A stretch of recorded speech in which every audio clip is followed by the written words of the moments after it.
All right, y'all. Welcome to the Self-Care Disciples podcast, episode 1. We have Seth Rogers with us. Yo.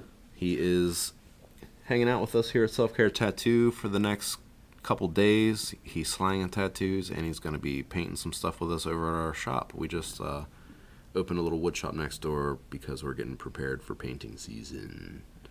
Yeah, thank you so much for having me out, buddy. Of I course. fucking love it here. It's gorgeous as shit. Everybody's so nice. Fuck yeah. Make sure you talk into the mic. Talk into the mic. You have to talk towards the mic. Like, we have to look at each other, because if you talk away from it, it'll sound like you're talking away from it. All right, It's fucking stupid. So, We did a test run like a month ago. all right. And we just set up a couple of tattoo beds and painted, and we called it Cucks versus Cunts. And Ooh. me and Dad were the cunts, and of course Diggy and Izzy were the cucks. That makes sense. And we just like gave each other drawing challenges, and afterwards we listened to the audio, and Jake was like, "This is what you did wrong." Oh. And one of them was, we were talking to each other like this. But lesson learned.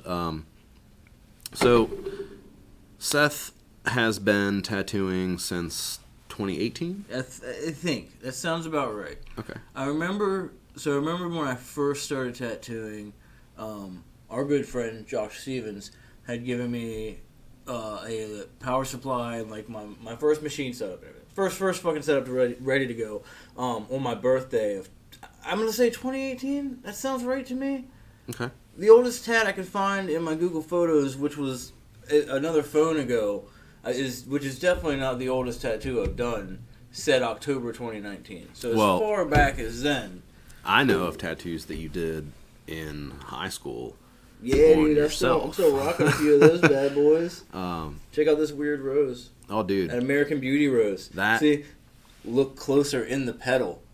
I thought I was doing some clever shit. Mm-hmm. I remember. You want to blast over that sometime? Fuck yeah. I'm so down. Blast a Reaper or some shit. We'll figure it out. I've always... my shit is still too high. Hold on. Which one was I? Number 2? Or number 3? Bob, bob, bob, bob. 2. Beep, beep, beep, beep. It's number 2. Okay. So you're good. Let me turn mine down. I keep going in the yellow because I'm like yelling, I guess. I don't know. I have a loud voice naturally, so... I can. Like, if I'm, like, doing my customer service voice and really having to talk to people, yeah. Yeah. Okay. All right. So... But I don't like doing that. I remember seeing on MySpace you posting pictures of, like, a tattoo machine set up. I specifically remember seeing... It was, like, the kind that you can get on Amazon now. But back then, I'm sure you had to get, like, it on eBay or whatever. But... Yeah, my stepdad got it. My stepdad Cliff, he's a fucking wild man. Shout out to Cliff. Shout out to Cliff. Shout out to fucking Cliff. Wherever if you know are, him, bro. He's a beast. But yeah, he bought a machine and he had no abilities to draw or anything at all, really.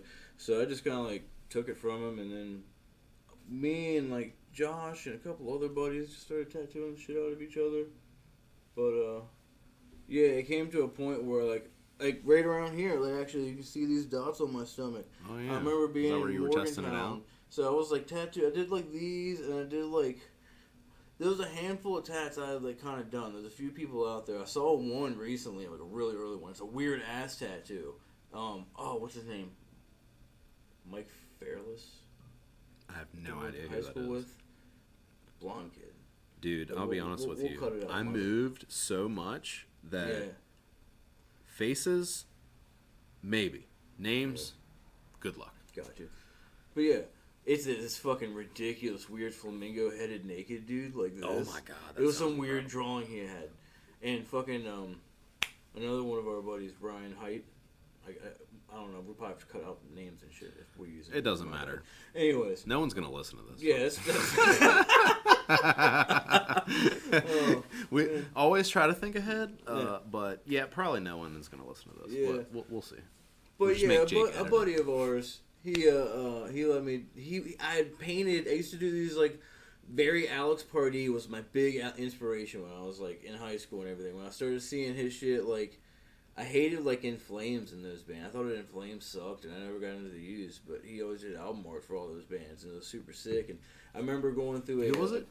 Alex Pardee. Oh, nice. I remember looking at like a Juxtapose magazine. Juxtapose? How do you I don't know pronounce how to that? say it. Yeah. Juxtaposition? I mean, So that's it's what it is. juxtaposed? Yeah. I don't know. Either way. Who cares? The art magazine. That hipster it's shit. Good shit. It's like a $20 magazine, sure. I remember buying one of those for a girl I was like dating. Yeah. Well, I don't know if we were dating, but we were sleeping together. And anyways, I bought her the magazine, and she was like, "This is a $20 magazine. It's kind of a like present. Is this like a thing now?" Or I was like, "Oh, I was just buying you a magazine because you're in art school in college, and I thought it was cute. I don't even know if this is a good magazine. You're taking this way too seriously." She's like, "I don't think I can accept this." Art? Cool. Art. I was like, "Yeah, that's cool. I'll take it. It looks sick. I could probably make a collage. I don't know." Yeah. Anyway. Yeah, Alex Pardee was in that. So I was doing all these weird like watercolor paintings and shit like that. Like, you know, like real high school art shit. I'm sure you saw some of it at some point in time. Yeah. But yeah, it was like an octopus on top of a ice cream cone. But I remember we didn't finish because obviously, I really wish I knew what my setup looked like because I had nothing to go off of. I literally like got the machine and just kind of figured it out. There was one like video of like some biker ass dude who like the only thing I got out of him was learning how to bloom needles. That's the only thing I learned out of that. I don't know what my setup looked like or what, but yeah. So we did this octopus, and the bottom half is all just an empty triangle because we didn't do that. And I just ran into him recently, and it's fucking still there. We're gonna cover it up with like some badass blackwork shit. He wants like a bunch of like blackwork fantasy shit. It's How gonna cool be is super that? fucking dope, dude. You turned it into a future cover up for yourself. Yeah. It's not a bad cover up though, because I didn't do. It's just a triangle. Yeah, no, you did yourself a favor. And it's like this purple, like lavender, that's fucking faded as fuck. Obviously, Oh, it's still packed pretty solid, to be honest. But for that long ago, if it's still there and you had no training at all, you must have really ground that fucking purple in, dude, bro. Yeah. That's probably why we stopped. I mean, do you even know if you were using like a liner or a mag or anything? That's the thing, dude. You probably had no idea. That's why, like these dots I have on my stomach. That's when I stopped because I realized I didn't know what the fuck I was doing because so I finally ran out of the needles that the kit came with. So like I was like, all right, well I gotta fucking order these things now on the internet. So it's like fucking 2007 internet. Well, yeah, they were around there. This is that's like when the first iPhone was coming out. Yeah, so I got you could buy things online fairly easily at that point in time. But I got somewhere and I was like thinking, okay, I need liners, so I need like a single needle, right? Oh yeah, and, like, of course. I don't know shit about like tube sizes being different. At this point in time, I'm fucking boiling tubes, dude. I was just like, that's supposed to be sanitizing it, right? Or like alcoholing tubes and shit like that. Just these clunky ass metal tubes that came with these fucking machines that probably were wild as fuck. Oh yeah, guaranteed they were good. I'm surprised that you could even get them to turn on, because, I mean, if they were, I'm sure they were coil machines. So now that I'm thinking about it, I remember the biker dude telling me about the old diamond, the nickel, the gap. So I think I must have got it at least tuned to a certain degree. I probably wasn't running with any rubber band or anything. I was gonna say, do you have a rubber band or a grommet or anything? Probably not. I would have to have had a grommet. Like, you would have had to have fucking wild. One or the other, or how's it gonna stay? Yeah. You're just like, maybe I'll just tape this around it. I don't know. Is this what the extra glove is for? I'll put this around the top of the machine. Oh man. But no, that's when I was trying to line that out on my own stomach with a single needle. That was definitely just fucking barbed as fuck. I'm sure. Oh, yeah. I kind of have a vague memory of looking at it and seeing it barbed. Because I remember my skin pulling up with the machine. Because I'm sitting there, and this is a audio medium, so a few people that are listening to this and can't imagine me. I'm a chunky husky boy. He's a thick boy. He does thick things. But my whole fucking skin was coming up far, dude. And that's why that's why I only got the constellations of an Old English tea. Because obviously we're going for thug life. Oh, yeah, of course. Yeah, of course. I was living in Morgantown at the time. I wanted to go hang out at the fucking pool and look cool at the fucking little housing area my friend was living in. Yeah, of course. So yeah, And that's the thing too. If I would have finished that, if I would have actually got that done, I would have went to the pool immediately. Oh, I yeah. would have been out the door. Oh, you have been swimming that night. Immediately. Immediately. Like, no doubt. Because it was, like, right across the street, too. 2 weeks later, wondering why my stomach is your rotted stomach open. is infected and your parents are fucking pissed at your mom's fucking gonna cut your throat. The biker dude's, like, proud, though. Okay, so 2018 you got started. Where did you get started? I got started at Sakura Tattoo in Winchester. Jesse Cerrone has taught me. He is fucking awesome. He's been tattooing for about, Like 100 years, right? Yeah, like 100 years, I believe so. That guy, I'm pretty sure he has the body of like a 35-year-old, maybe 40 Dude, or 45-year-old at this point. I haven't seen him he in a while, has but Wolverine's physique. but yes, He should play Wolverine. He he would be great at Wolverine, honestly. he could. He has the physique.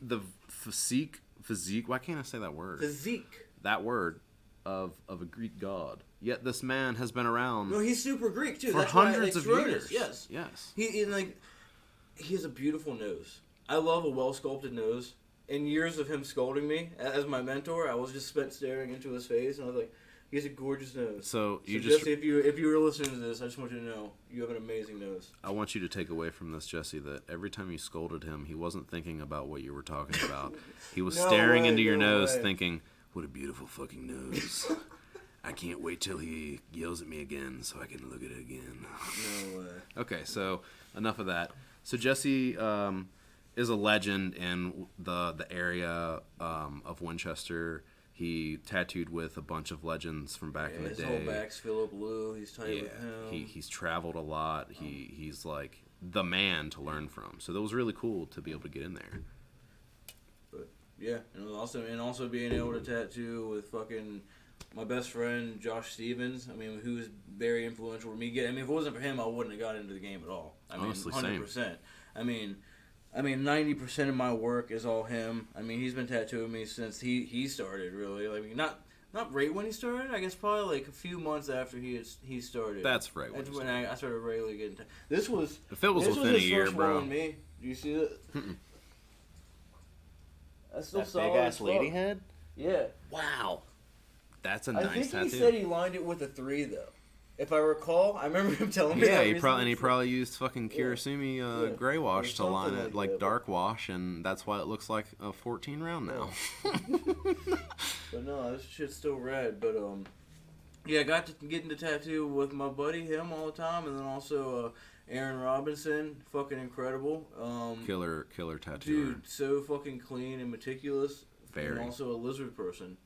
That's true. We know. It's okay. Yeah. You don't have to hide anymore. Oh, he doesn't hide it. He embraces it. It's fine. That was for you, Aaron. Love you. Yeah. And also, I got to learn side by side with Chris Keller, who is just Ooh, Christopher Keller. Christopher Keller. That guy. Rad trad man. That guy is a sleeper. 100% did not expect Did you see these wizards? some of the that we shit dropped? that he has been coming out with. These I wizards. just I want him to Yeah, do. he's All right, now killing that it, I'm man, like, I have a honestly. platform. I've told him. I've told Josh to tell him. Chris, I'm calling you Chris. I'm not calling you Keller. I'm talking to you man to man. Make a fucking Magic the Gathering flash set. this is a challenge. It He's would be- challenging dude, you in front of the your world. Wizards rule, you know all the fucking reference. Embrace it. There's going to be at least 3 people that listen to this, so you better feel called out. Dude, and one of those 3 is probably gonna fuck with Magic. Oh yeah, for sure. 2 of them because you're going to be one of the people that listens.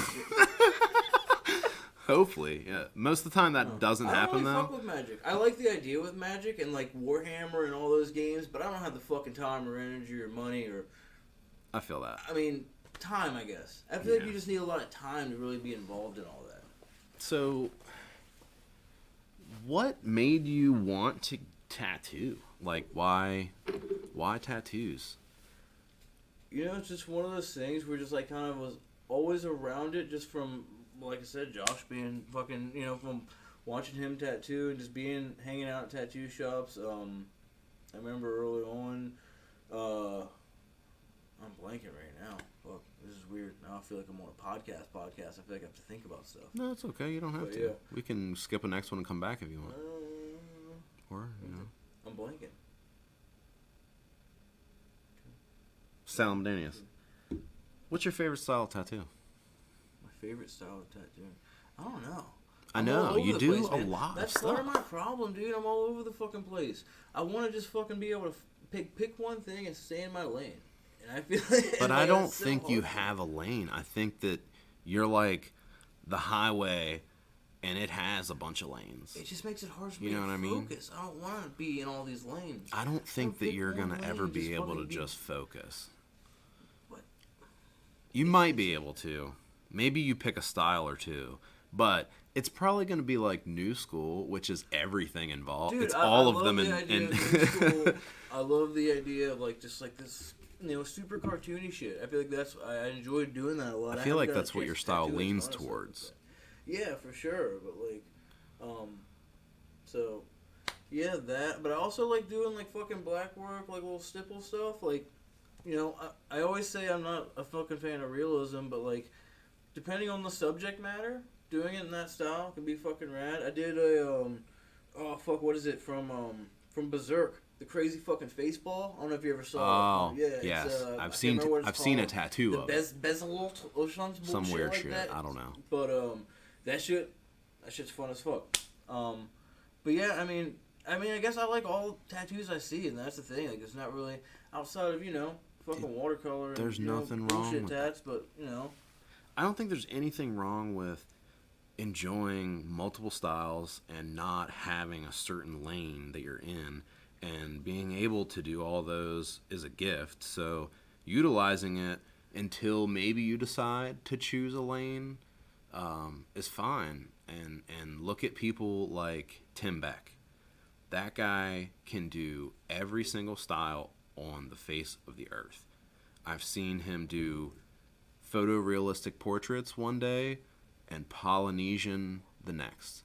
I've seen him do color Japanese one day, and someone comes in and wants a fine line name on the inner finger, and he'll do that too. It literally doesn't matter what you take to him. He fucking does it. And I don't know if that's true, but when I see him post a tattoo that's a semicolon on the wrist, that tells me that guy just enjoys tattooing no matter what style. Straight up. So why not be a Tim Beck? Whatever the fuck it is. And he does a walk-in shop, and he does a Get What You Get machine, and he has different tiers of the Get What You Get machine, which is pretty sick. It's like a 150, 250, 350 type deal. Yeah. Pretty incredible. But anyway, that guy just recently, I saw him post like within the last few months on his Facebook or something. I'm not trying to do as many photorealistic portraits. We have someone else at the shop that can do this now. If you would like to do them, and you've been a long time client of mine, sure. But like from now on, I'm just trying to focus on American traditional color and black and gray, and which is obviously my favorite work that he does, but every style I see him do is flawless. I'm gonna stop ranting about him, but the guy, I don't have anything negative to say about him, man. Like, he helped self-care get out there. He was the first artist that I did a collaboration with self-care. He reached out to me and said that he would like to do something to be involved in the brand, or asked if I needed a design for the brand or something like that. And I was like, I was working like a part-time job, a few hours a week at this shitty screen printer, and did not have the money for it. And I told him straight up, like, I just started out, man. I don't have the money for it, but man, I would love to work with you sometime. He was like, I'll do it for $100. That's fucking rad. He gave me a cool-ass lady head. The first thing he ever drew on Procreate, because I expected him to like send me a painting or something like that, or like take a picture of it or something. You know what I mean? Scan, whatever. And it's like 2 o'clock in the morning, and he sends me a message on Instagram, and he's like, here you go. And he sends me like a JPEG. I was like, oh shit, he did this on fucking Procreate. And he was like, had to borrow my shopmates. Never picked one of these things up before. Pretty fun. I was like, that's like the sickest thing I've ever seen. That's fucking rad. He can just pick anything up and be like, oh, here, there, bam. Figured it out instantly. Learning. Yeah. Yeah. What's that? Yeah. So shout out to Tim Beck for putting self-care on the map, man, because I feel like working with you really helped other people take my brand seriously and want to work with me. And the fact that you were just like, oh, I don't care about the money, I just want to like help you out, that's incredible. And that has really, really motivated the way that we do things around here.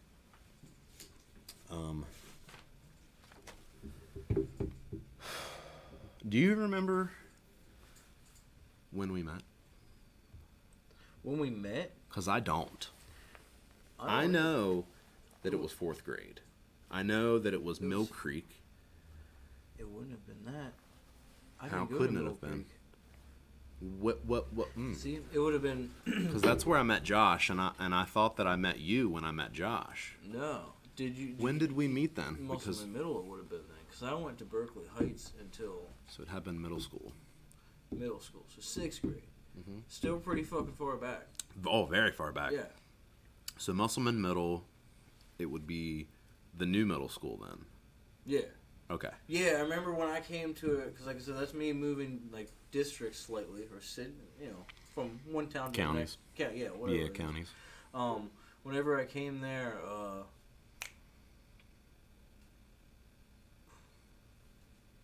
gone. When you what the fuck were we talking about? Middle school. You moving here to Musselman? Oh yeah. I remember. Whenever you came here. Yeah, I remember everybody saying that it was a fucking new school. That's all I was trying to fucking say. Oh yeah, no big deal. Hey, Seth just had what we call crispy brain syndrome moment. It happens to me probably 5 or 6 times a day, where I'm in the middle of a thought and poof, just done. There it goes. It's gone. What were we talking about? Man. That happens to me all the time, so don't feel bad. I refer to my brain as a tornado of thought sometimes. Okay, so 6th grade. So 6th grade, I was listening to like Linkin Park and Jay-Z and Eminem and fucking... Then it turned into when I moved to Musselman, because I was like, oh, fuck all these fucking gothic people. Because I would dress like a rap kid, because I thought I was a rap kid. I vaguely remember that. Well, look, I grew up in like a shitty part of, I don't know if you want to call Martinsburg a city. It's definitely not a city. More than a township. I grew up in an urban shithole that everyone else dressed like that and listened to that music. So that's just, that was just part of me. Period. That's the wrong word. Yeah. Whatever. Yeah. But anyway, when I moved to Musselman, I slowly adapted to what you guys liked, and was like, "Oh, this is pretty sick, actually." Dude, all about the fucking metal, dude. That was metal as fuck. I was down with the sickness. Yeah, we were listening to Disturbed and all that bullshit. I was so fucking metal. Like I was like I tried to make it a point where like I literally wouldn't listen. I wouldn't let anybody catch me not listening to metal. But I had like the secret. I remember somebody let me borrow fucking My Chem, fucking 3 Cheers. Oh yeah. And one of the best albums of all time. I would secretly listen to that and fucking Panic, Phoebe Can't Sweat Out. Oh, dude. Those 2 CDs were my guilty fucking pleasures. Actually, funny you say that, because I remember Fever Can't Sweat Out being one of your guilty pleasures, and we were hanging out at Jens's house when at his mom's house when she had that nice ass house in that random ass town, on top of in Harper's Ferry. It was a historical... Was it Harper's Ferry? Yeah, it's a very Berkeley Springs. Berkeley Springs. Yeah, I was gonna say super historic. George Washington's fucking bathtub's there. Yes, fun fact. Yes, it is. Fun fact. So, hey, side note about local lore. I learned kind of like last year actually at a fucking ghost walk, Shepherdstown. There's a elephant bones buried underneath the cemetery there. What the fuck? Underneath the cathedral. Like fucking why? Yeah. Why? A circus was coming through town, and their fucking elephant died, and they were building the church that was there, and they were just like, "Yo, can we bury that in that pit you have that you were building for the church?" Oh my god! And they're just like, "Yeah, dude." And there's a what building is there now? Huh? What building is there now? It's the church. So if you're like going like right. So down, if you're ever in that church and you hear footsteps. Oh, that's like a horse. What's like an elephant sound like? That's if you hold the lips together. Yeah. I don't know what kind of noise they just make. Do they talk out of their nose or out of their mouth? I don't know. I don't think I can try to imitate an elephant on a podcast. Maybe next time. But if you ever hear footsteps in that church, it's probably because it's haunted by an elephant. So anyways, we both forgot what we were talking about. Oh, yeah. Music. So you wouldn't let anyone listen to it. So Fever. Okay, so, all right. Yeah. We were hanging out at Jen's mom's, right? Mm-hmm. And I remember that CD had come out, and we were listening to it, and you're like, this is the shit. I was like, this is the shit. That's the shit. And that shit holds up. Even, like, it was like 6-7 years later, I'm hanging out with Josh at Sakura in the back drawing room. Before it was actually, like, a drawing room. It was more like that little tiny hallway thing. Oh, yeah, which is that long yeah, table. It was weird as fuck, yeah. Man. I mean, it was cool. Yeah, they got by, tight, yeah. But he put it on, and I was like, is this cool? Is this okay? Like, because I really love this shit. Yeah. And he was like, this album's the shit.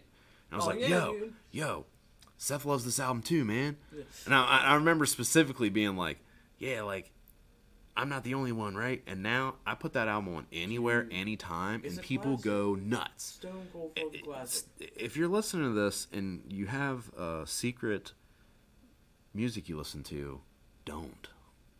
Just listen to it. Everyone else loves it too. I'm the dude who always has my car stereo cranked all the way up with my windows down so everybody can hear whatever mathcore I'm fucking blasting. Yes. Just to be obnoxious.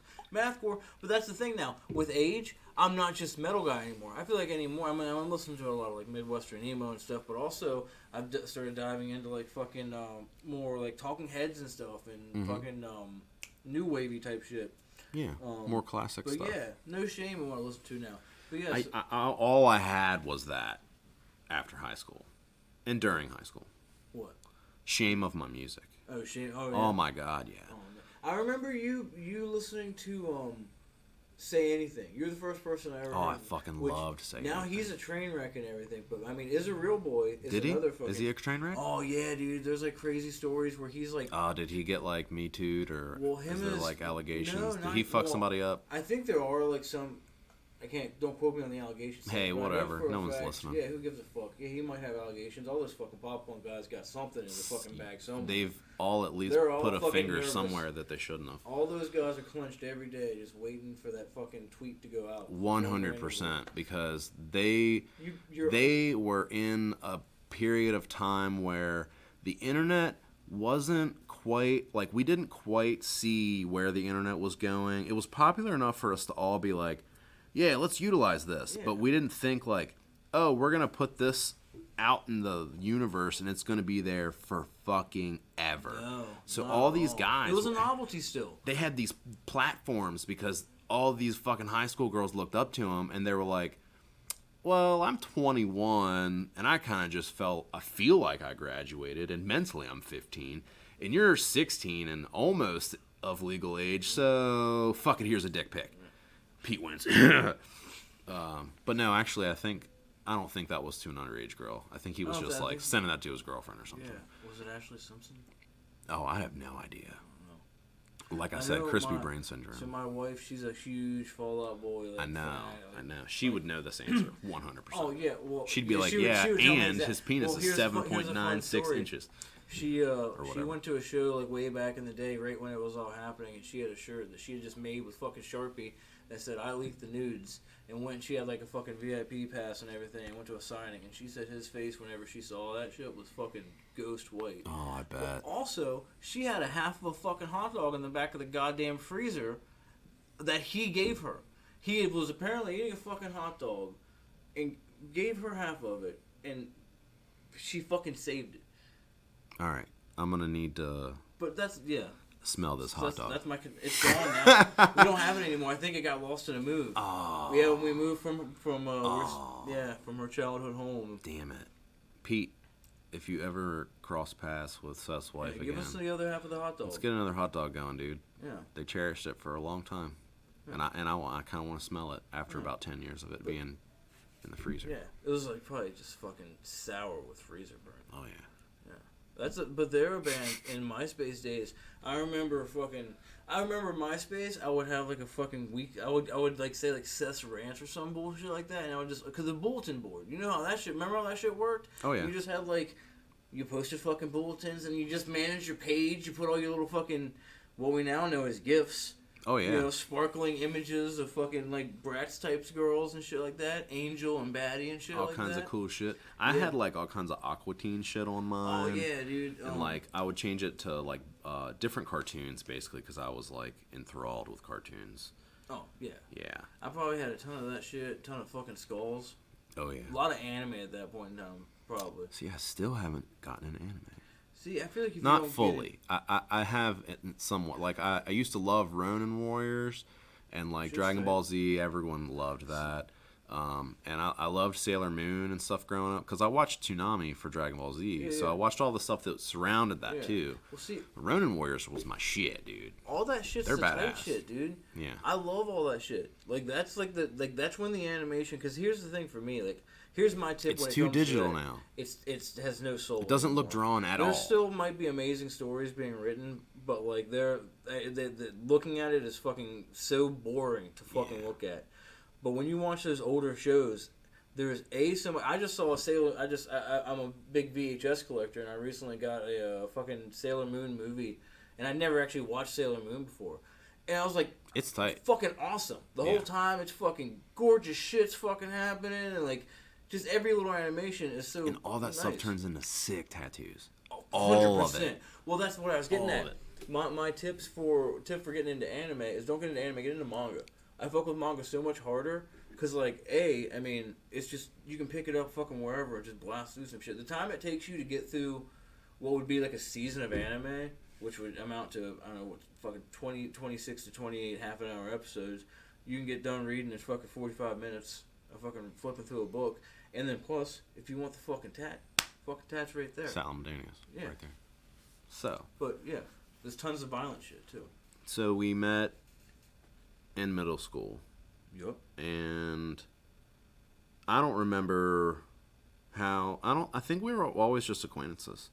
We never really hung out until after I moved to my dad's house the second time, because that's when I started hanging out with Jens and Justin Klein, and they were friends with Teddy Miller and all those people. Yeah. And then there was the night we went laser bowling, and you were like, "Hey, want to smoke some weed after this?" And I was like, "Oh, I'm actually immune to that because the last time I smoked it, I didn't get high." Oh man. And you were like, "That's not real. You can't be immune to it." And I was like, "Well, that's what my brother told me." But what actually happened was a few friends of mine and I gathered like $10 worth of change out of all of our fucking couches when we were like 11 years old and bought what we thought was like a blunt from this weed dealer across the street that my older brother was friends with. Well, he actually just gave us a blunt. And like we smoked that and we got like a buzz from the nicotine. Oh yeah. I mean, especially as how old were you? Like 11. Yeah, for sure. Yeah, so but I didn't like feel anything after that. I was like my stomach hurt for a little bit, but then like I wasn't high. So I just thought, "Oh, well, weed doesn't affect me." Well, I found out that fucking night that it surely does. Cuz we laser bowled, which was cool because I had never done that before, moving around back and forth so much. I'd never gotten to do that. Yeah. So I was like, laser bowling and smoking weed laser bowling, same night? Laser bowling, yet alone, is probably... It's pretty tight. I'd probably feel like a creep now, because, I mean, it's just going to be teenagers. And everyone's going to be looking at all the cum stains on you. Yeah, like, everyone's there. It's teenagers getting, like, fucking raw dogged handies, fucking trading pills and smoking, like, shit. I mean, now... Kids these days, they're probably way more advanced. They probably got all kinds of crazy shit going on now. Kids have the internet immediately these days and just know how to do everything. This generation is scared. I mean, Mike Kemp said it best. Teenagers scare the living shit out of me. It's true. Yes. But yeah, laser bowling, let alone being that ripped at that age. Oh, man. So we go to Teddy Miller's dad's house. Who Teddy Miller? What is it? Fucking. I need He's to, like we need to put his handle in now. He's like some Instagram famous guy now. Oh man, the living legend Teddy Miller. I would love to get him a bunch of followers. I mean, for the 3 people listening. Yeah. All 3 of you No, guys. he probably has way more followers than we'll ever have. Dude, but they're all like, fuck, they gotta be bots, man. This is crazy shit. I mean, he's living his best life though, dude. That's what he wants to be. Oh like, no, yeah. Like the Teddy I know, like, cause I hung out with him a ton, and yeah, that would have been how we met then through him. Yeah. And I remember That we must hung have out a bunch through Jen's too. Jens, because he was my best friend there. Him and Justin. Yeah, we lived me in the and same Jen's were neighborhood. super tight. It was easier for me to hang out with Jens than it was Justin because Justin's dad did not like me because Justin's dad wanted him focused on his schoolwork and his drumming and like his chores, and I was always just that kid that was around as a fucking distraction, and I was a dickhead kid. I fucking same. Like, I mean, obviously, the first time you fucking came into contact with me, I'm a fucking bad influence. you know what I mean? Yeah, we're both equal pieces of shit as children and adults probably, but yeah.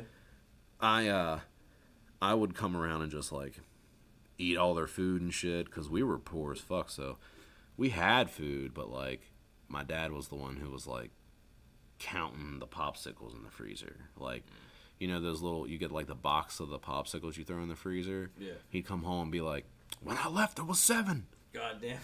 Who had 2? You know what I mean? Like, why you need 2? And we're like, it was hot and the AC's been off for a week. He's like, fuck you, ain't the AC. Damn. Where's my popsicle? So I'd be going to my friends' house eating all their food and shit, and their parents were just like, fuck this little dickhead coming around here eating up all our shit. I did the same shit, man. Yeah, man.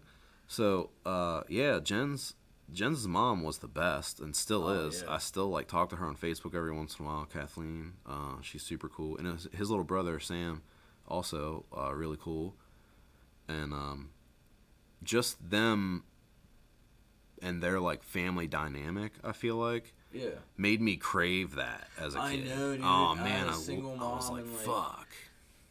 I know, didn't his parents get separated? They did, but like they had a good relationship, right? And his Yeah. dad was super nice too. I remember Yeah. we stayed there for a month, right? We used to go Yeah, stay it at his was always dad's tight house there. and shit. Yeah, his dad was cool as fuck. His mom was cool as fuck.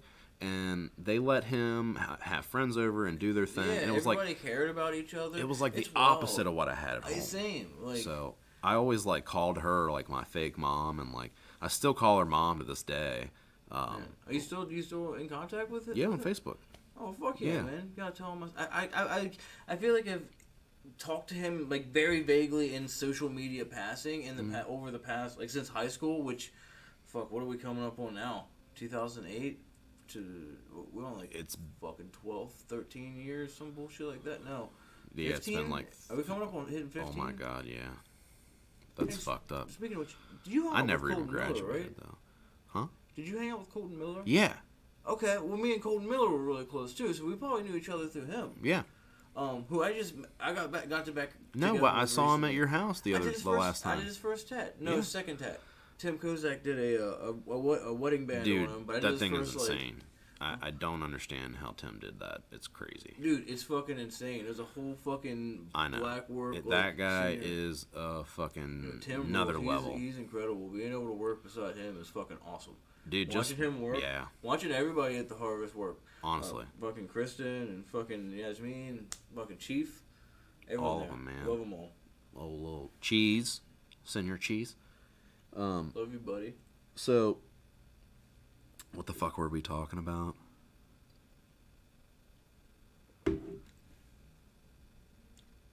Oh, Colton Miller. Yeah. Actually, like, I was a piece of shit to him most of really? grade school. I, like, picked on him and bullied him and shit. Because I got bullied a lot, and so it was like, you know, that trickle-down effect where it was like, all right, well, I'll bully the kids who are weaker than me. And he was one of the kids who, you know, put up with my shit enough to, you know, I guess, I don't know. But I was a shithead to a lot of kids. Him was one in particular that I still feel guilty about to this day. Yeah. It's just one of those things it's the karma that, you know, life gives you. But him and Josh were two people, like, I was actually pretty close with Colton when I first moved and I was friends with him and Josh. And then I don't know what happened, and eventually, like, I was like, oh, I'm cooler than you, type of guy. Yeah. I don't know what it was, but when I moved there, all the girls at that school were like, oh, like new boy, I guess. Yeah. And then... So you escalated, you jumped up in class, so you're like, I'm not going to hang out with these fucking nerds anymore. I don't know if it was that or what. I didn't know how to treat any kind of attention because, you know, what home life was like, especially with a single mom or even just a single parent in general. Yeah. It's hard. They're trying their best to fucking make sure you have a roof over your head. Yeah. You're not going to see them as much. And that's how you end up raising yourself and becoming a badass. But I always say animal, but saying join my classes on how to financially ruin yourself before financial and nirvana bliss in a sparkle bath. It's only $29.99 a month. I take all my financial advice from the beginning of a Jeff Foxworthy VHS. Where he says, "What you do is you take about half your money, you put that in a mayonnaise jar, and you go bear it out in your backyard. You take the other half, you go down to the racetrack, you bet on the first dog that does his business before the race starts. You might be a redneck." Mm-hmm. Some bullshit like that. That makes sense, because you ever seen a dog after it shits? They're ready to go. They always get the zoomies, bro. Yeah, he's right. Every time. That's some real shit. Jeff Foxworthy, shout out. Jeff Foxworthy, I know you're real listening, shit. bro. I fucking know you're listening. You stumbled across this shit. You're welcome. You might be a redneck if you're listening to this podcast. We're going to bring your career back, buddy. It's going to be okay. Yo, did I tell you about my Bill Engvall sign? Did I show you that when you came over to my house? Yes. Okay. And... well, just for prosperity, I stole a Bill Engvall promotional sign from the roadside. My wife did, actually. She jumped out of the car and grabbed it for me because I kept bitching that I wanted it. Allegedly. It was for his farewell tour. And it was at the fucking casino up the road. And I was like, I want that sign because if I ever fucking run into him in person, I want to be able to say, hey, Bill Engvall, here is your fucking sign. You bitch. But, yeah. Oh, shit. Oh, man. Yo, Dad said that there was a bunch of sirens and shit here all the time. Yeah. I mean, this is like a main street. Yeah. It's the easiest access point. Oh, shit. So, I was an emo kid. After a few years of living around you guys, I went from wanting to be a rapper to listening to My Chem and The Used on repeat, crying constantly because I didn't realize having a crush on a girl didn't mean you were in love with them. Oh, no, dude. That's what high school was for me. Teenage romance, dude. Oh my God, teenage romance. And the music was just, they were like, oh, okay, we wrote these songs because we went through this 5 years ago. Literally the same exact way you're going through it now. Dude, it hits hard. Yes, it fucking hits hard. It still does. Man. It still does. It's great shit. There's a reason Taking Back why Sunday. It quite literally defined our generation. I think a large portion of our generation for sure. 100%, because now you have people calling themselves like elder emos. Yeah, and which I'm totally down with, and I guess I am one. I guess I have to accept the term. I guess we both are. Like, yeah. What are you? 33? 32? Yeah, 33. 33. Yeah. So. Did you graduate? Yeah, I graduated. I didn't. I'm a fucking genius, dude. I didn't graduate. I'm so fucking smart. I dropped out at almost. Well, I was 17. I was 17 like for a few days. He's on the 7. My guidance counselor talked me into it. He was like, I only went to school to hang out with friends because I fucking moved around so much. I just craved attention. Yeah. So I wasn't interested in learning, and by the time high school rolled around, I failed 9th grade. I went to Musselman, I failed 9th grade. And then I went to Charlestown, and I had enough credits to be a sophomore when I transferred. Mm-hmm. And then, but then I failed as a sophomore there, and I came back and was a 9th grader again. So I was like, basically 9th grade for the 3rd year. That's whack. And then went back to fucking Jefferson, and they considered me a junior. And I was like, all right. So it was like beginning of junior year, and they're like, I would sleep back to back in classes. I'd bring a fucking pillow to school on the bus, sleep on the bus, and I'd had like first, second, third period, and then fourth and fifth I'd sleep because it was 2 science classes in the same class back to back, and I had the same chair, so I just would literally go to sleep. She'd wake me up and tell me to go. I was going to James Rumsey, so it's like the technical school. For those of you who don't know James Rumsey, he's a steamboat. He invented the steamboat. How you fucking dare you? Your you know what iPhone. he did for this country and this world? James Rumsey invented your iPhone. Did he invent the steamboat? Off of Steam. Did he just use it really good? I fucking don't know. I'm pretty sure. Just like rip a steamboat. Did he do a legendary steamboat feat? I can guarantee you that he's some old white dude that ripped it off someone else. Oh, for sure. And he got famous for it. Stolen idea. He probably Christopher Columbus that shit. Yeah. So he's the first one to paint flames on the steamboat. That's what it was. They were like, look, his is faster. So I was going to this technical school. So instead of going to high school, I would go to this technical school on a different bus and stay there all day. And I had like normal classes, but then I'd had graphic design for like the last few periods. So I'd fuck off all day until graphic design. And that's where I really actually became friends with Josh, and actually where we started to hate each other too, because we were fighting over a girl, and we were both very similar. Like, we both were vocalists, we both liked the same music, we both drew the same kind of things, and you know, we actually kind of looked the same at the time too, because we were seeing kids. I'm visualizing you at that age, and I kind of had like we were like straightening our long black hair, and we both had the swoops and like the hard emo style. Yeah, 100%. Like, scene as fuck. I had the I was the scene kid that. So we're talking junior year of high school, right? Junior year. So yeah, Josh was fucking hard scene, and you were fucking hard scene too. 100%, dude. And that's when Mike, him, and Burt McCracken. 100%. Yeah. He was like the Burt to my Gerard for sure. And then we both really got into grindcore, and I was just like, "See you next Tuesday." I wrestled a bear once. Oh, Captain, my Captain. Fucking shredded wheat, motherfucker. You know what I'm saying? Shredded. And then it got into Despised Icon from there. And, I'm going to go see them in Acacia Strain here in a couple of weeks, I think. Acacia Strain's the shit. Which, like, I'm hit or miss with them. I think they have, like, 3 good albums. I think that if you listen to it in the background, you won't complain about a single song. Okay. But if you listen to it in the forefront, you're going to be like, this album's better than that album. Both of those bands are they all sound good. They make such consistent albums, it gets boring. Mm-hmm. But, like, that's why I think Despised Icon I'm a bigger fan of. Because, I mean, they're admittedly the more, like, grindy, mathcore side of things. Yeah, they're more technical. Casey Strain is just fucking beat down. And he hates women. I mean, I don't want to speak, but, I mean, these lyrics are very brutal towards women. Yeah. You ever notice that? A lot of metalheads have fucked up women lyrics. That's true, but it's always more this, something that... I mean, it makes for a really heavy beatdown. 100%. So, you know, it's their 5 cocks up that ass. Oh, yeah. Bet you could fit 5 cocks up. Yeah.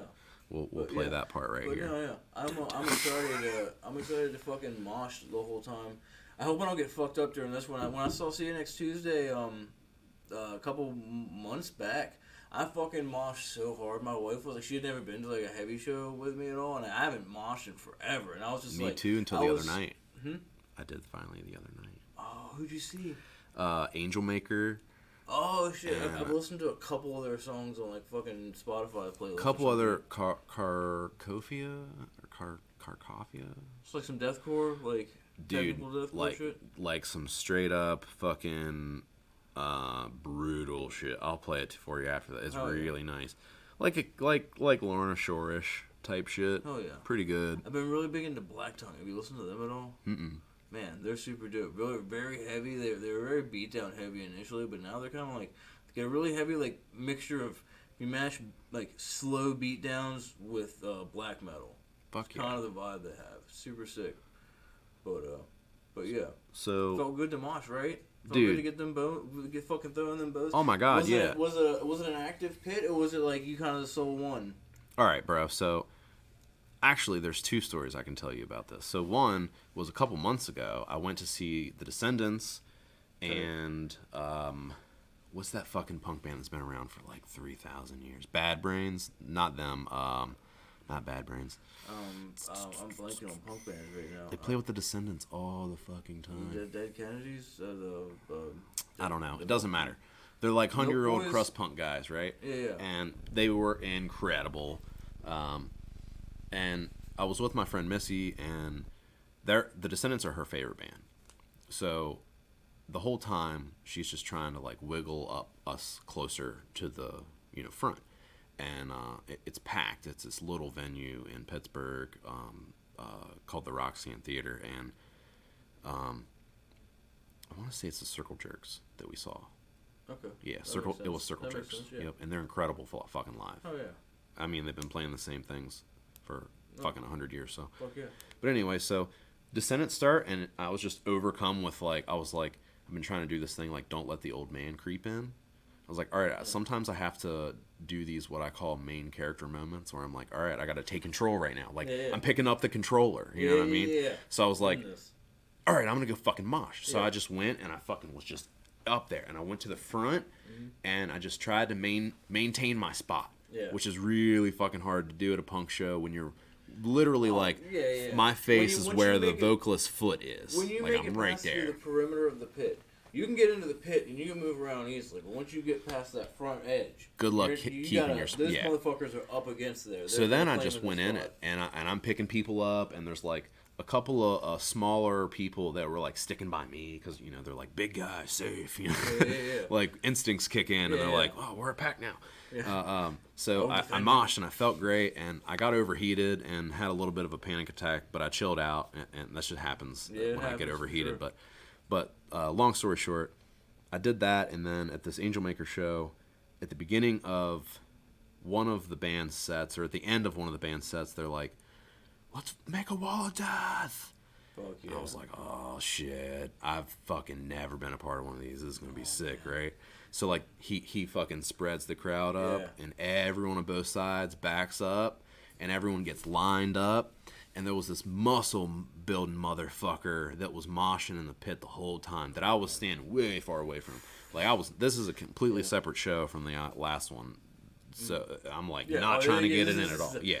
Not at all. These are death metal people. Dude, this is a different vibe. Nah, dude. At a punk show, you might have some people pushing. At a death metal show, you're going to have some people throwing scissor kicks. And you might get, like... You're going to get fucked up. Be prepared to get hit. Yes. You're going to get hit. You're like, going to fall. Public announcement. Because there's always the people there that get pissed when they get fucking hit. You're going to a show. As someone who is the one normally doing the accidental hitting.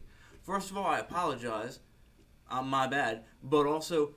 That's gonna fucking happen at a fucking metal, like at a hardcore, like anything that has beatdowns. Did you see the 200-pound guy throwing jujitsu kicks in the air, and then you decided to walk next to him? Why did he kick me? Yeah. So anyway, watch your shit. Stay away from the outer perimeter. Wall of Death. We're lined up. Or the big muscle fuck is in front of me, across from me. I'm like, oh god. So I'm like, Wall of Death. I'm going up against this fucking muscle guy. And Izzy's boyfriend, Lucas, was next to me because he's the one who invited me to the show and got me the ticket and was like, you need to start fucking getting out of the house and not just working. So shout out to you. So he's like, this song's called blah, blah, blah, and when we go, and he gives them the times where we got to run. We're like, 1, 2, 3. And I fucking go to book it. And literally like me, Lucas, and 2 other people ran, and everyone else just stood there. And guess who was one of the 2 people that ran? Fucking muscle building guy, and he plowed my ass. And I just go plummet. But here's the thing that you guys should also know about mosh pits if you've never been in one. When you fall, you get picked up. 100%. People always pick you up. It should be. I mean, you're gonna go to some hardcore. If you're going to like hardcore shows, like tough guy hardcore and shit, like they might be assholes. There's some dudes that are gonna fucking hate mosh. They probably want to see some blood before you get picked up. You can identify the hate moshers pretty easily. Yeah, they usually don't have a shirt, and they're like, "Yeah, go ahead." You mind the hate moshers. Is all you gotta do. They got their eyes locked, and they're just like dead inside. Yeah, they're like stretching, like. Pulling their sleeves up. Yeah. They're prowling around. I've been a dick lately because, like, so we went to a string of, like, kind of heavy shows. Because me and my wife go to a lot of shows, but, like, it's normally, like, shit we kind of more or less agree on. So kind of, like, more pop punky and emo type stuff like that anyways. Punk stuff. where there's some pits here and there, but, you know, like you said, push pits. Yeah. Where, you know, they're fun and everything. I went to go see World is a Beautiful Place and I'm No Longer Afraid to Die. I don't know if you're familiar with them. No. Super chill emo band, good stuff. But saw that, and like I've had numerous times when I've like seen like the little kid, like not little kid, a fucking like younger dude in the pit who like wants to mosh but hasn't broken the barrier or the nervousness to like do it, but I can see it in him, and then I'm like, I'm already moving because I'm not gonna go to a show and not be like at least like kind of like fucking moving around a little bit. But the moment I take my plugs out and hand my wife my hat or whatever I have in my pockets, because I've lost my shit too many times. 100%. I lost my favorite sunglasses at that fucking show last week. I don't go in with nothing on me. Fuck that. I forgot they were on my head. I always do that. I almost lost a pair of like plugs I really liked at Terramello's. Oh, you gotta take plugs out of the pit. Somehow I found those. I don't know how I found those. I've been. Well, Velma's fucking with the light. That's all. Cool. Yep. But yeah. At that show, I remember that kid was super fucking hyped, and I went into the pit a little bit and started moving around, and then he was like, "Okay, I can go," because what was it? For Your Health. Really good, like old school screamo band, like kind of like you know, early 2000s screamo, like, but they're a new band doing that shit. Super tight. Yeah. You fuck with them; they're super good. But yeah, like they were opening, which is kind of a weird opener for this band. Like they're not like a screaming band whatsoever, so it was kind of strange. But it was super tight seeing them.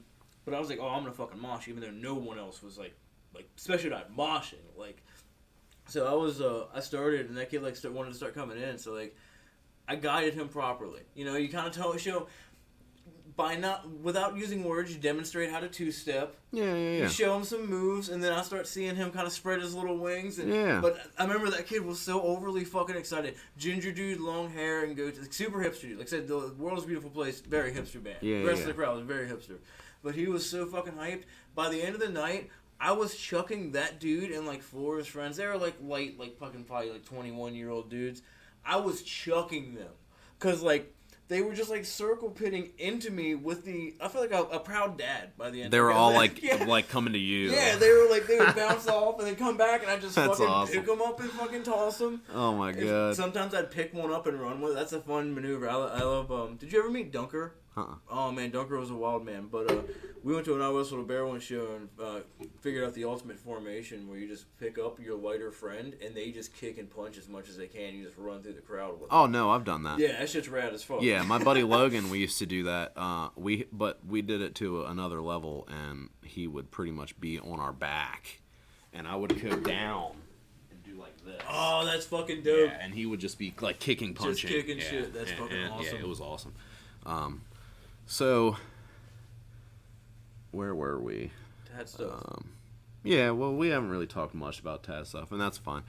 The podcast is more so just an open discussion, and happens to be that we tattoo. Do you want to talk about my first tat? I got a pretty dope first tat story. Yeah, dude. As far as my first tattoo, like professional tattoo. Let's see. Travis, at Wise Guys. What's Travis's last name? I don't know. I don't know if he's still tattooing. I know who you're talking about though. He did it. It's this fucking dick cone right there.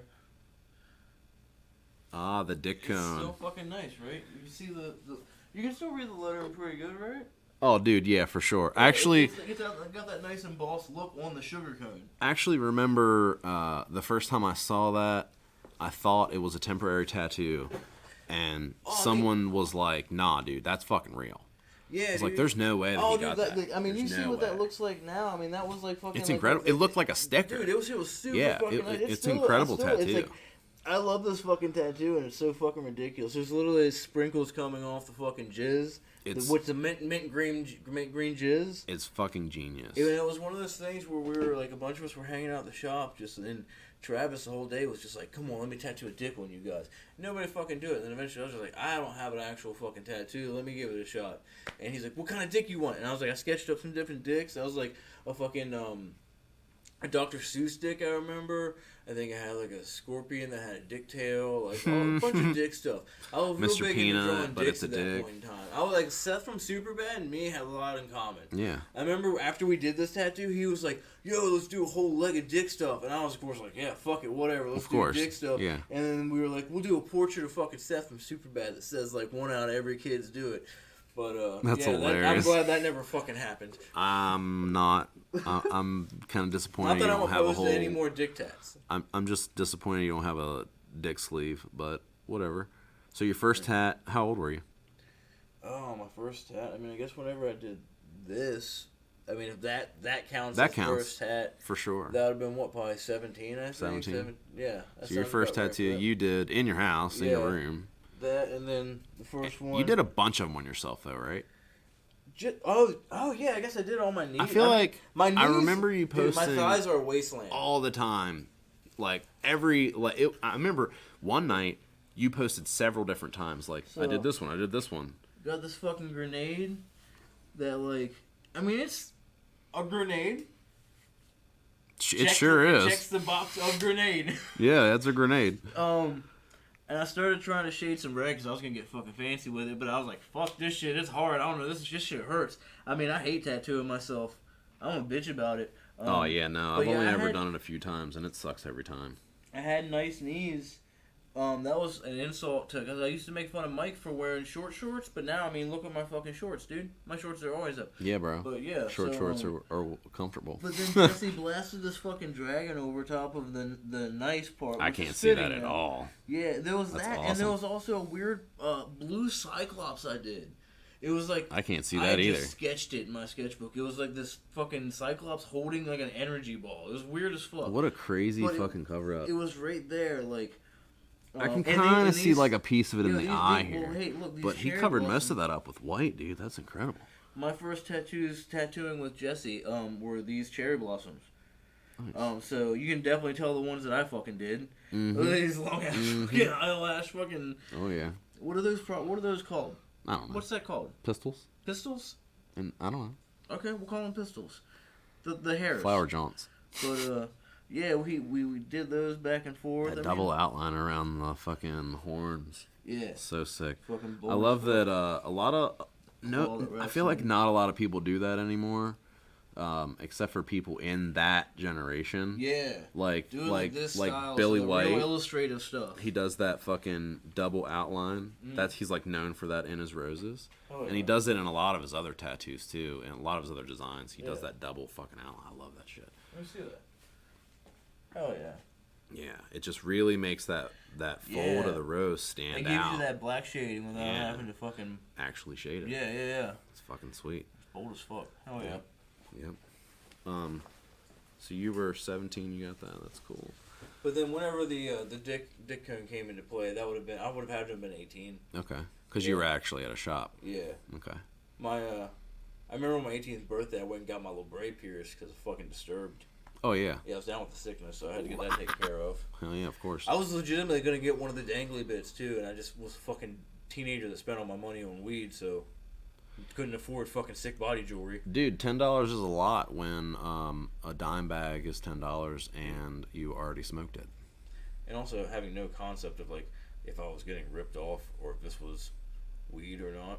Yeah, could have been feel like I probably oregano. didn't know shit at You that probably point in smoked time. plenty of random herbs, Yeah, I'm sure. catnip, something. Try anything once. Yeah, I've smoked catnip.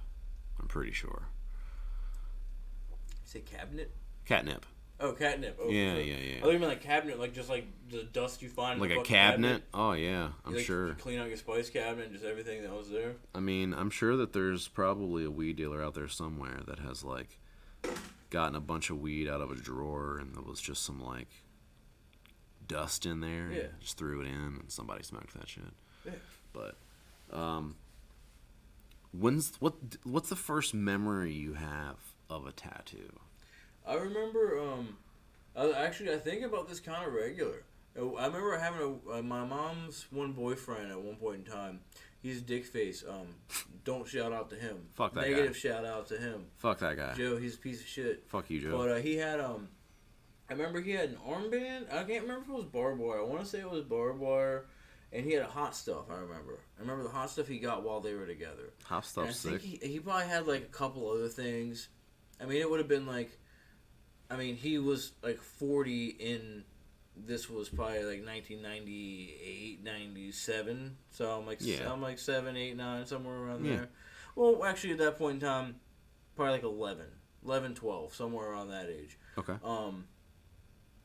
But yeah, so he had that, a couple things like that. But I remember the hot stuff. I always thought was super sick. Like I said, he got that. I didn't go to the shop with him, obviously, but like I remember that being like a fresh tattoo, and that was super sick. And like, he had an armband. I remember thinking they were super cool, and I remember one conversation we were driving somewhere, and like we were on the highway, and he's obviously driving super fast, and it started to rain, like hail a little bit, I think. And I remember putting my arm out the window and just like feeling the sting, and I was just asking him like. That's when I first asked him, like, is that what a tattoo feels like? And he's just like, I mean, kind of. And I'm like... I see what you mean, like... It just, like, stings, but it's, like, all over. It's, like... Yeah. That's what he told me, and I think he told me, the cat scratch. Like, yeah, the cat scratch. Yeah. Yeah. Dad always says, cat scratch on a sunburn.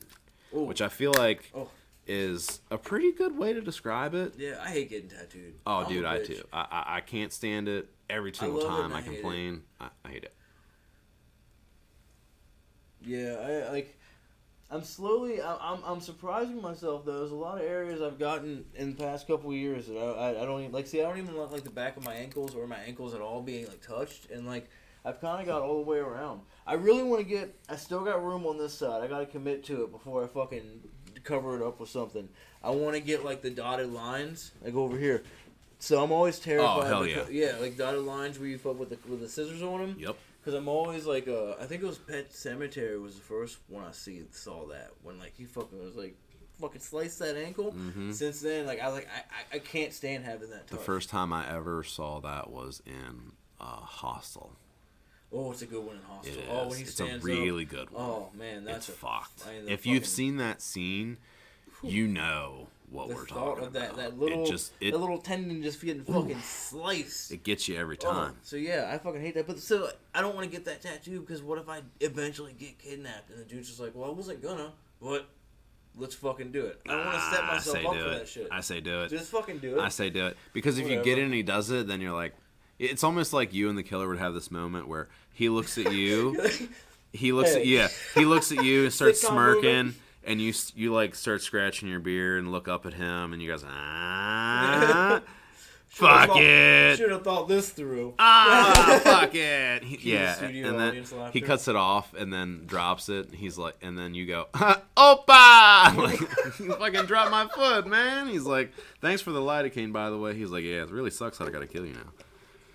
I like that you use Novocaine. Make sure you ask your serial killers before you meet up with them that if it's okay to use Novocaine. Yes, please. Just like when you get a tattoo, ask your killer if it's okay to numb up. Hey, before you like fucking mutilate my insides, can I just like slap some of this fucking shit? I wonder if that's. I wonder if. Never mind. Maybe that's for the other podcast. What? I was gonna say. I wonder if men with big dicks. I wonder if they have women that ask that. Should I numb up? Oh man! Before you scramble my insides. Blow that shit out. The way you worded it just made me think of someone being like, "Well, I am going over to Johnny's house, and last time he did bruise my fucking kidney." So yo, that's a business right there. What if you sell self-care like genital numbers? It's just like a mist. You can think like a lidocaine mist. You can just spray on. I think you can just use regular shit. Like we'll just put Bactine in a different bottle. Yeah. We'll just put just slap we'll just put it. We'll just call it like, I don't know. Just do like a Jerry pinup of a girl just bent over with just like. We'll call it like sick dick or something fucked up. Like, I don't know. Pound Patrol. It's like what? What are you getting? Oh, I'm getting some sick dick. So I gotta use this spray. Oh man, that sounds like it's an antibacterial thing. I know. Oh, that's a side product. That's just fucking hand sanitizer and a spray. That's the side product. Just mixing lube and hand sanitizer. Oh my god. So sell dispensers. I don't even remember what we were talking about, but it doesn't matter. I remember the first time I saw a tattoo. Was the first time I remember seeing a tattoo was Saturday Night Live. I was watching the Gay Ambiguous Duo skit. Ambiguously Gay Duo. It's the fucking coolest. That era of SNL. That's all you need. Gold. That's all you need is that fucking stretch. I mean, I I didn't dive into the early stuff. I never really have. I've seen some Belushi stuff. It's funny. I get it, but that group with but Sandler the 90s, and yes, Chris Rock and Farley. I mean, I'd say from like 85 to 95, or even later even Will Ferrell 2000. was like what 2000. Like he was in the 'cause his first thing was actually his first movie. I don't know if Saturday Night Live was his first thing, but I know his first movie was Austin Powers. Oh really? Yes. That was his first movie. Is The it guy dude that doesn't die. Doesn't die? Yeah. Like, oh God! What? It's starting to smell. What is that gun for? 3 seconds go by. You've shot me. You didn't even kill me. It just hurts. That movie's gold. So But, many classic movies. Will fucking Ferrell. So I'm watching that show, and afterwards they were like, I don't know. I think it might have even been a commercial or something. I don't know if it was part of the show or what. But they were talking to some kid talking about tattoos. They gave him like a temporary tattoo, and they were like, "Would you get a real one?" He was like, "Yeah." And they were like, "You know that it's done with needles, right? Would you still get it?" He was like, "No." And I was like, "That sounds cool." This was an SNL skit, or this was a this was just like they were like the host of whatever show, or like I don't know if this was after SNL, if it was like commercial during it or what. Yeah. But at some point there was like a guy interviewing a kid, and they were talking about tattoos. I don't know. I think there was something in the skit about a tattoo on one of the guys. And I remember the skit, actually, so maybe I could look this up later, but they were like driving. It was like they were driving, and one of them like couldn't get the car started or something. The other one's like sucking his dick while he's trying to do it or something. They did some like... They have the dick car, and they're like going in, like in that's and out it. of the tunnel Yes, and shit. Yeah. That's what it was. It's that skit. Yeah. You know what I'm talking about? Okay. Yeah. So it was that. That's whatever episode so that stupid. was. I know it's just a so dick fucking car funny though. Going into a fucking just a fucking cave, and then It's backing so out fucking and going funny. back in numerous times. Yes. Yo, when they flew, they were just fucking just straddling each other. Yes. Hilarious. Dude, that shit, you can't do this shit anymore. no. Well, you could, but you'd Well, yeah, go you'd to have to jail. repackage that now. You can do that now, but you'd have to repackage it. You'd probably end up in jail somehow. I don't know. Yeah. But yeah, I remember thinking like, no, I don't want the pain of that, but thinking that that's cool, that's how it's done. Because I couldn't understand, because I drew on my arms and shit all the time. Yeah. I drew, and I was like, I have tattoos, and years go by, and my mom got one with my older brother when he got his tongue pierced. And I thought it was so cool, but she got like a little tribal sun on the back of her neck, but didn't get any black. So she just had them do it like in orange, red, and yellow. And she got it right on the back of her neck at the top. So like, she's a beach person. So it's like within a few years, it was just fucking gone. Yeah. But because she was like, oh, black ink looks terrible in women. And she still thinks that. She's a fucking asshole. Black ink, she's like, age is terrible. It makes women look horrible. Jesus Christ. Yeah. Every time my wife would get a tattoo, she'd be like, you know you have enough of those, right? You're more beautiful without them. So, one reason I don't speak to that. I remember thinking, like, it's cool that they're done that way, but I don't know if I want the pain. And, I mean, it's badass, though. yeah, it is badass. But, I don't know.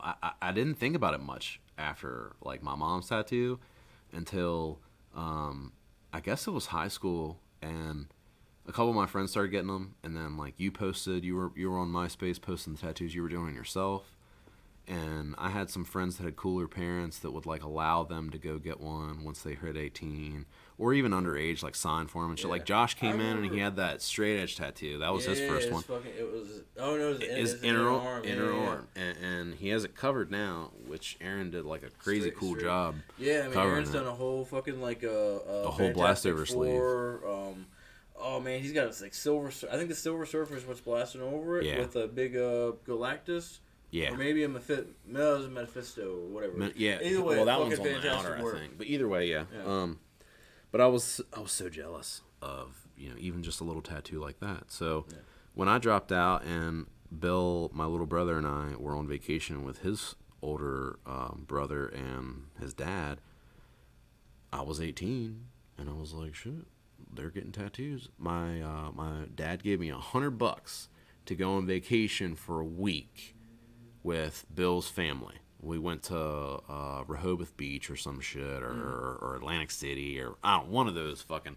Yeah. I think it was Atlantic City or Ocean City, one of those two, because they're like pretty much in the same area, right? Yeah, they're right around each other. Yeah, we were actually just looking around and trying to go somewhere. Right. Everywhere's way too expensive right now. He gives me fucking $100 to go on vacation for a week, and that's supposed to be all my food money, everything.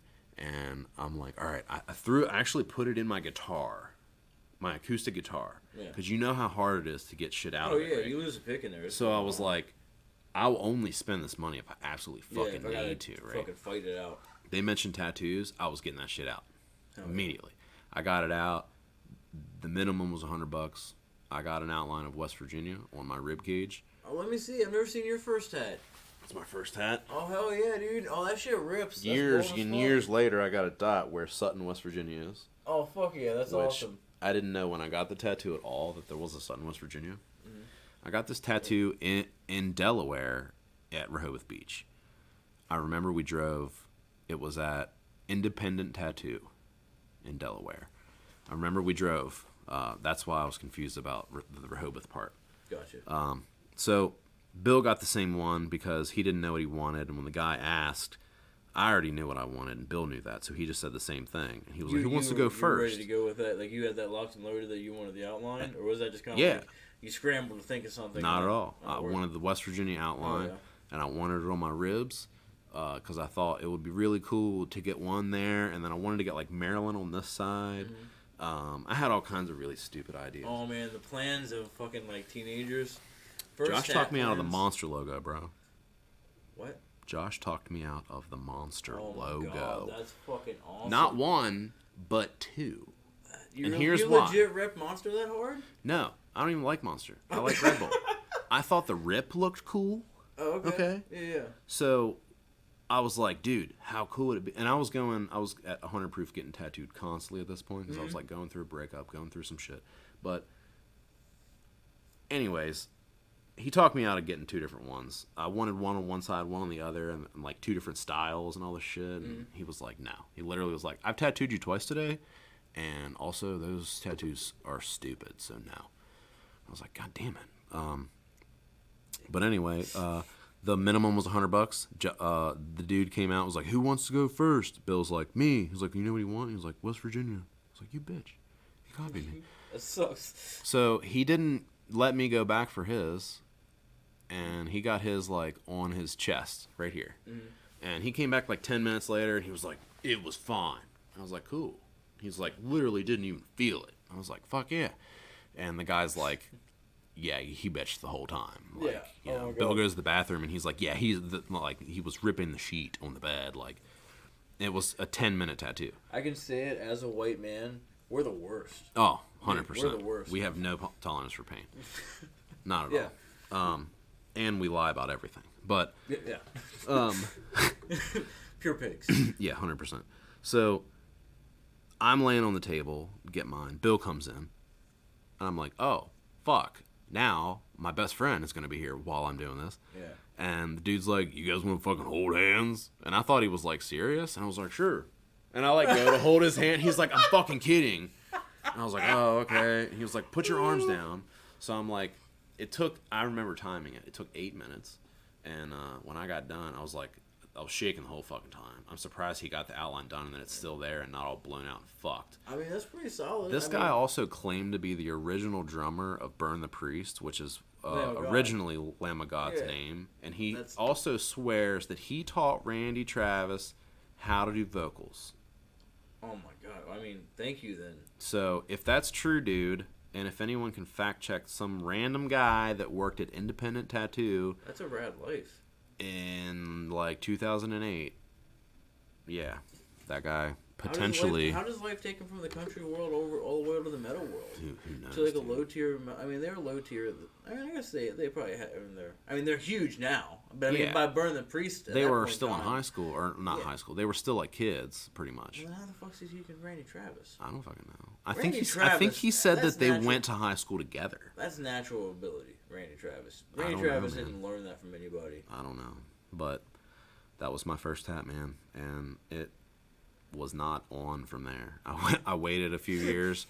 I got this stupid lettering here. It's a Pig Destroyer lyric. I got it in a kitchen. What is it? What lyric it says, I just need to shower in your amber and bathe in your earth. That's it. And to me, what album is that from? It's from Proud on the Yard. That's the best album. Sickest album ever written. To me, it was like super sentimental and all this shit, and like, you know, we always get sentimental tattoos starting out. We usually. Oh yeah. You always think about your tattoos. Fucking so dick much. cone, or a dick. Oh, dude, all my tattoos, like. You're not afraid to just say like, this is cool. Try to find a tat on me with meaning. I dare you. No. You probably did the one with the 304, most meaning. yeah. Was the 304. I was gonna say the only one that I can think of that would have meaning is the one I did. All the rest of them just look cool as fuck. I got a Wolverine and a Deadpool over here because I like Wolverine and Deadpool. I mean, is that sentimental? Kinda. It's more of like, this is part of my personality. I mean, the tats are still fucking rad, but like, Deadpool, you can't even like that shit anymore because everybody fucking likes it. Yeah. I'm too hip, man. I'm accidentally hip. I don't want to be the hipster I am. You get into shit way before everyone else does. I know. I get into stuff, and then it gets... See, I realized it recently. I hate fandoms of stuff. Because whenever, like, fandoms happen, the this cult following comes. They placate to it. Yes. Yep. And, like, shit's going to either continue on past the natural ending point of a story, and it's just going to get blown out of proportion. It's going to fucking start to suck. You try to please everybody, shit sucks. You find these weird little niche things and these little cult things. Yes. That's where it's at, because that's the fucking cool shit that, like, hasn't been, like, just fucking desaturated. It's like the moment they were like, let's make Zoolander 2, let's make Anchorman 2. Man, let the first one die in peace. Yeah. I'm always saying you need to go out on top. I say you need to Seinfeld that shit. I said it to you earlier, I think. Yeah. Seinfeld that shit. Go out on top. I think it's a Batman line, the fucking die a hero before you become a villain. Yep. That's some real shit. That is some real shit. Especially when it comes to fucking media franchises, I believe. 100%. Like we were talking about with anime. That's why I won't watch a lot of anime, because fucking shit's long. That's another reason besides everything being visually boring. It never ends. It's long as shit. Yeah. It's like, what's the point of me watching this? Yeah. I like all my media. Like, I'm a book guy. I like anthology shows. I'm a big movie guy. I like my media to be short and sweet. Yeah. I'd be able to jump into this world and then fucking hop right the fuck back out. I can't do the fucking long fucking binges and shit like that people do. I used to be able to get really involved in shit and could sit and concentrate and just focus and fucking get completely enthralled into the, like, it was like, when I got done, I was like, oh my God, like, feel like I just lost my best friend because this show's over. So you know what I mean? Yeah.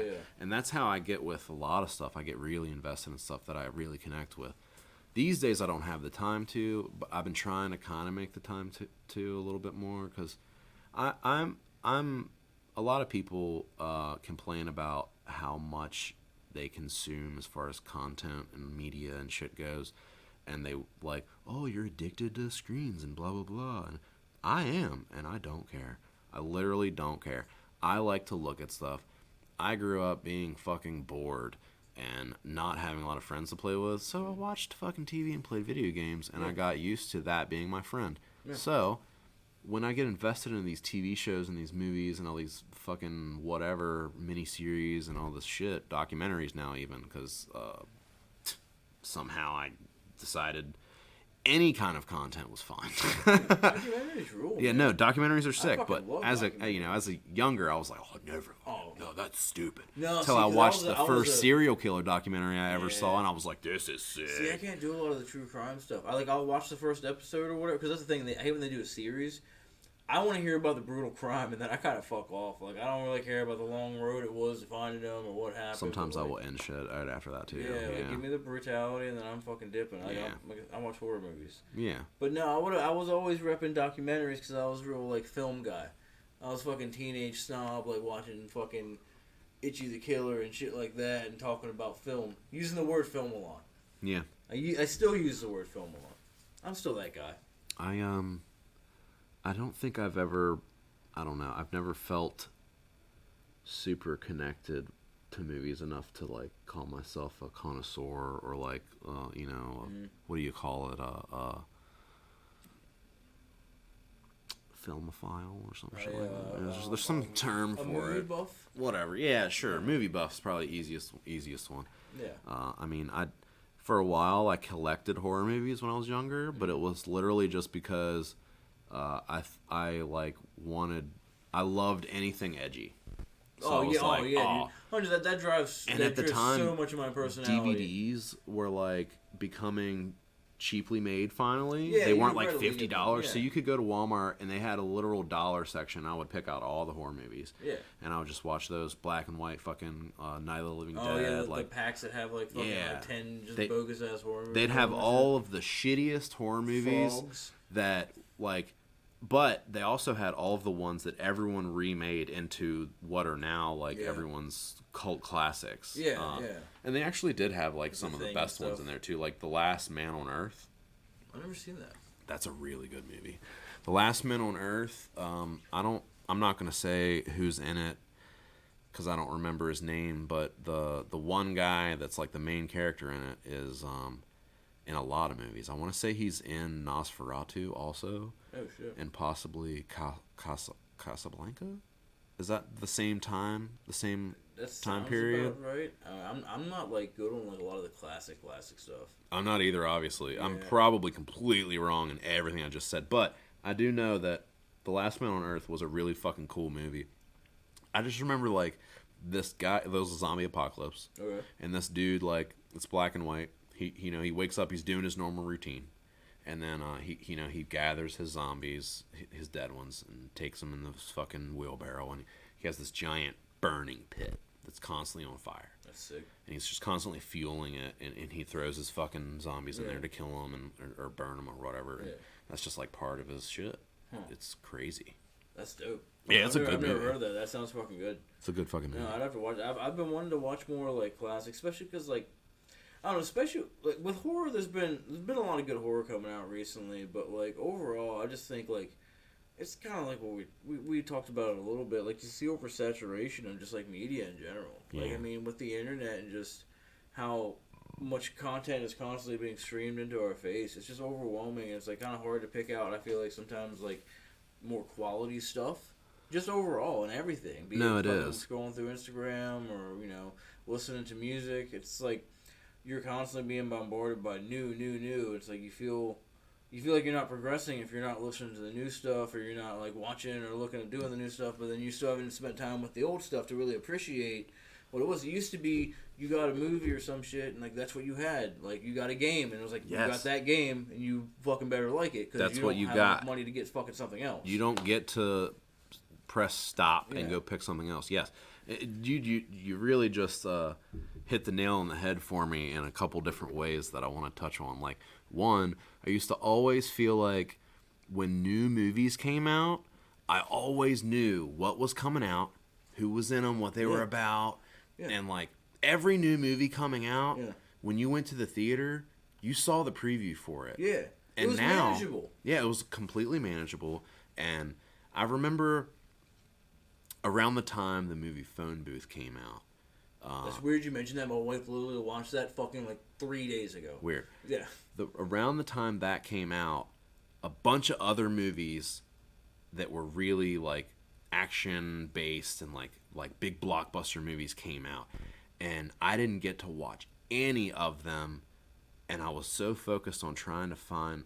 I was using LimeWire and Kazam and Kazaa and all this shit to fucking try to torrent this goddamn Phone Booth movie, and I ended up crashing our computer and putting so many viruses on it to where my mom was like, I remember my mom being so pissed off that her computer, which was a work computer by the way, that was not ours. Oh shit. That our computer was completely fucked. She's on the phone with tech support, and she's like yelling at me, and I said something like "fuck you, you dumb bitch" or some shit, and the tech support guy said, "That was my kid. I'd slap the shit out of him."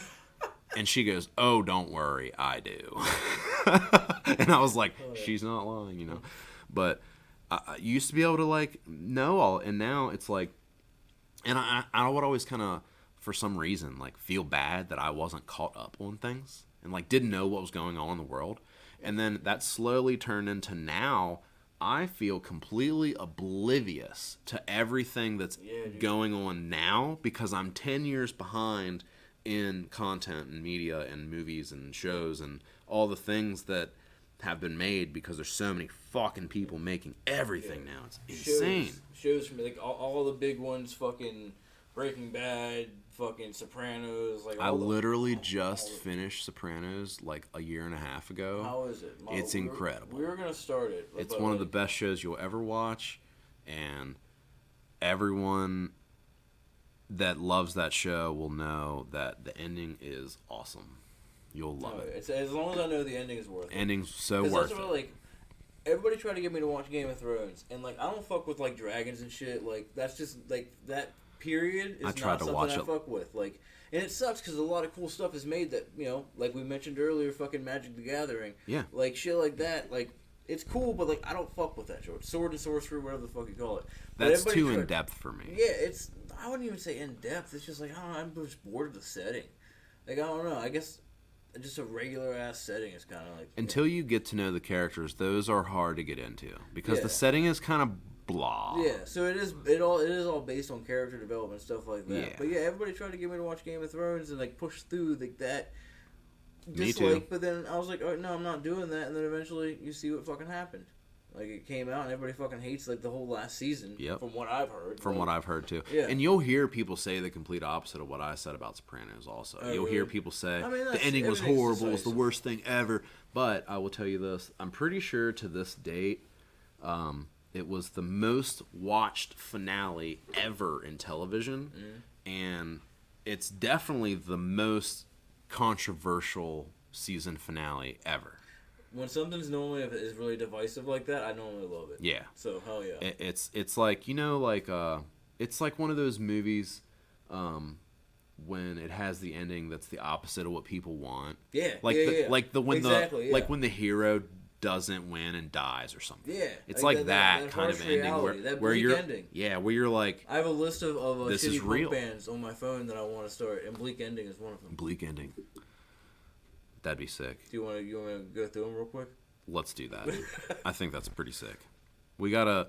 This is an old game. I just want to throw my one in that I have. Give it to me. Borgie. That's the Borgie. only I forgot one. about I know Borgie. I told you earlier, but I'll tell the listeners that Borgie is a combination of a one-man band that I wanted to start a long time ago that I drew logos for and everything called Gorgie, which is a gory orgy. But this involves bums and gore, so it's a Borgie. It's a bum gore orgy. Yeah. So like bum fights. Just imagine the smell of like, I don't know, like rotten lobsters and warm semen. Warm semen. Hot semen. No. Boiled semen. No, just warm.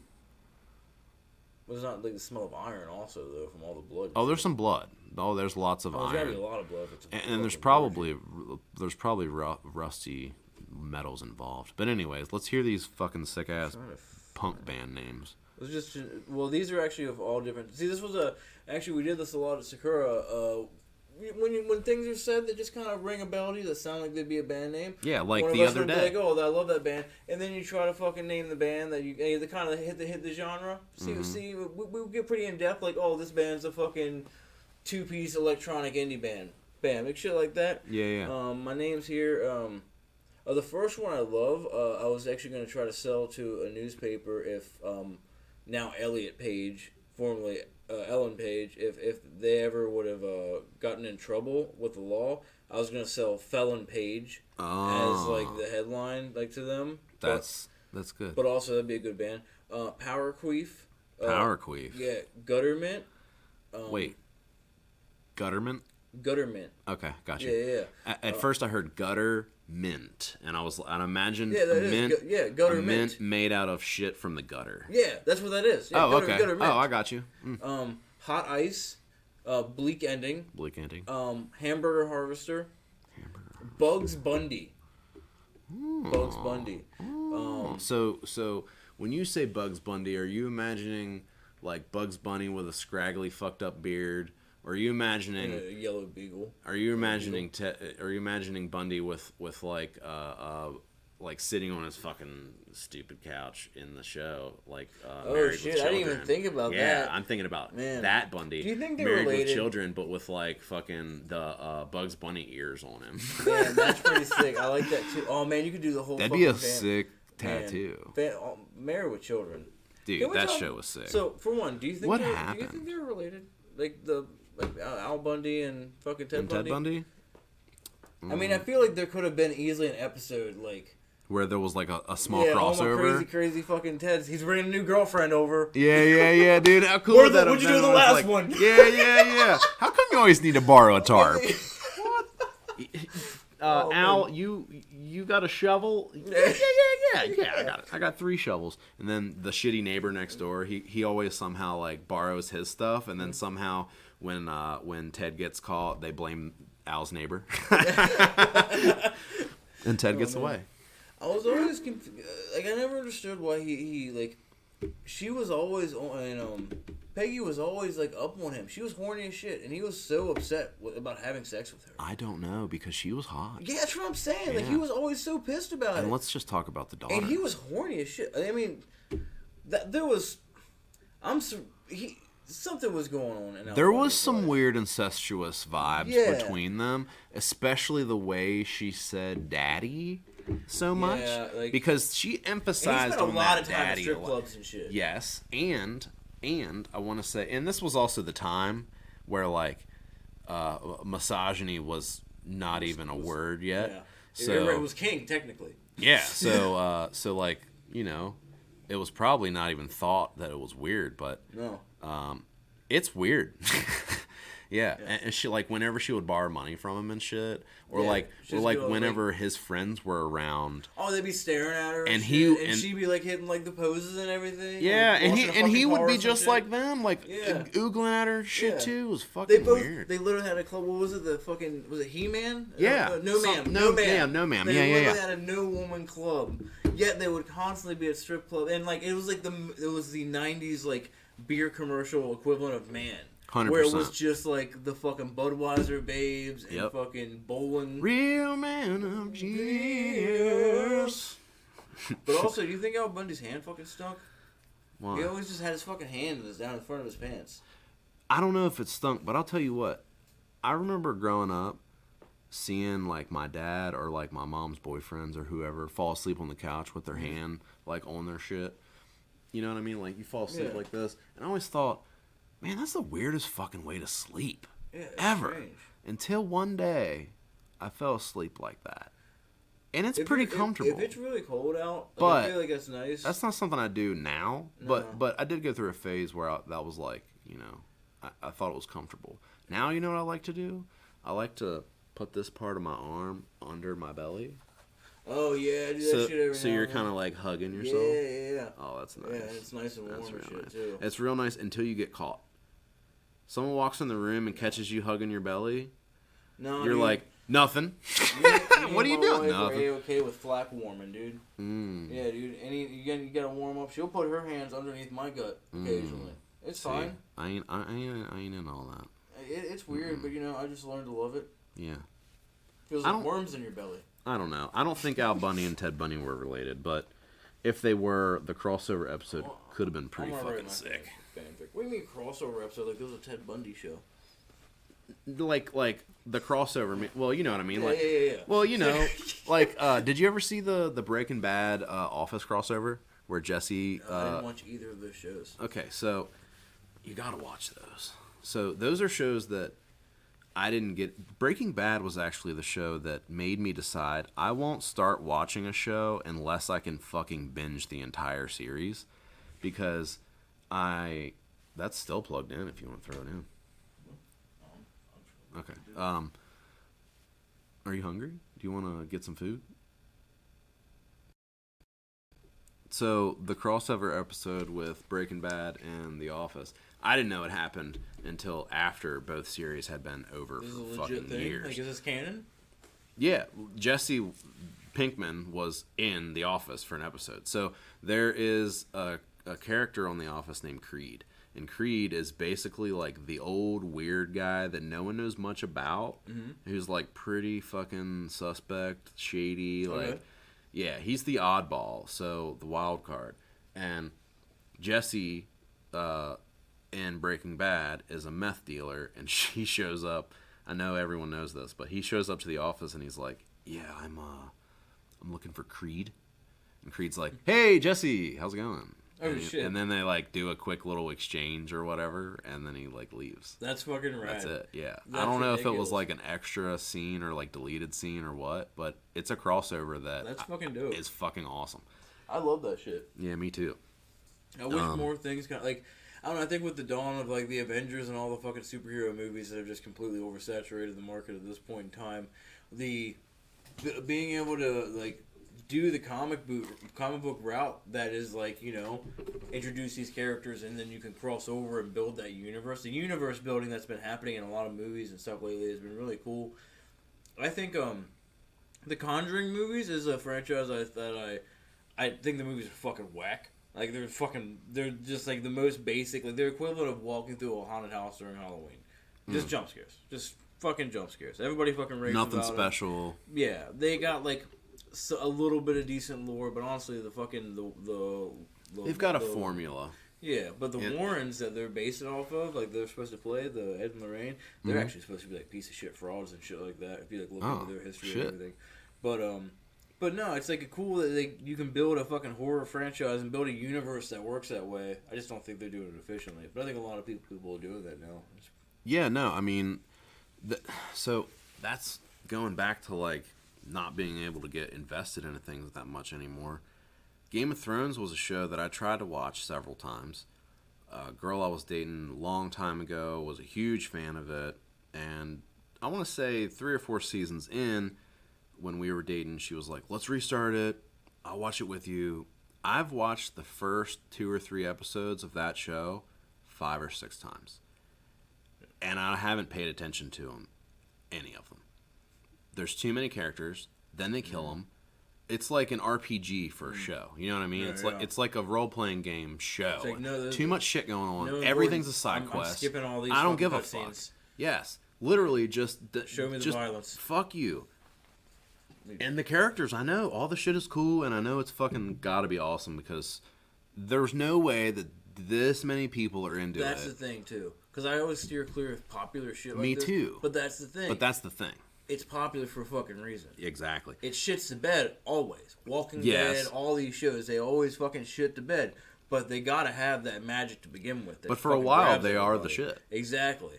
But like I said, I just don't want to fucking commit myself to something that I was gonna fucking just. It shit goes the right bed. back to in high school when we're ashamed to listen to this, that, and the other around certain people or whatever.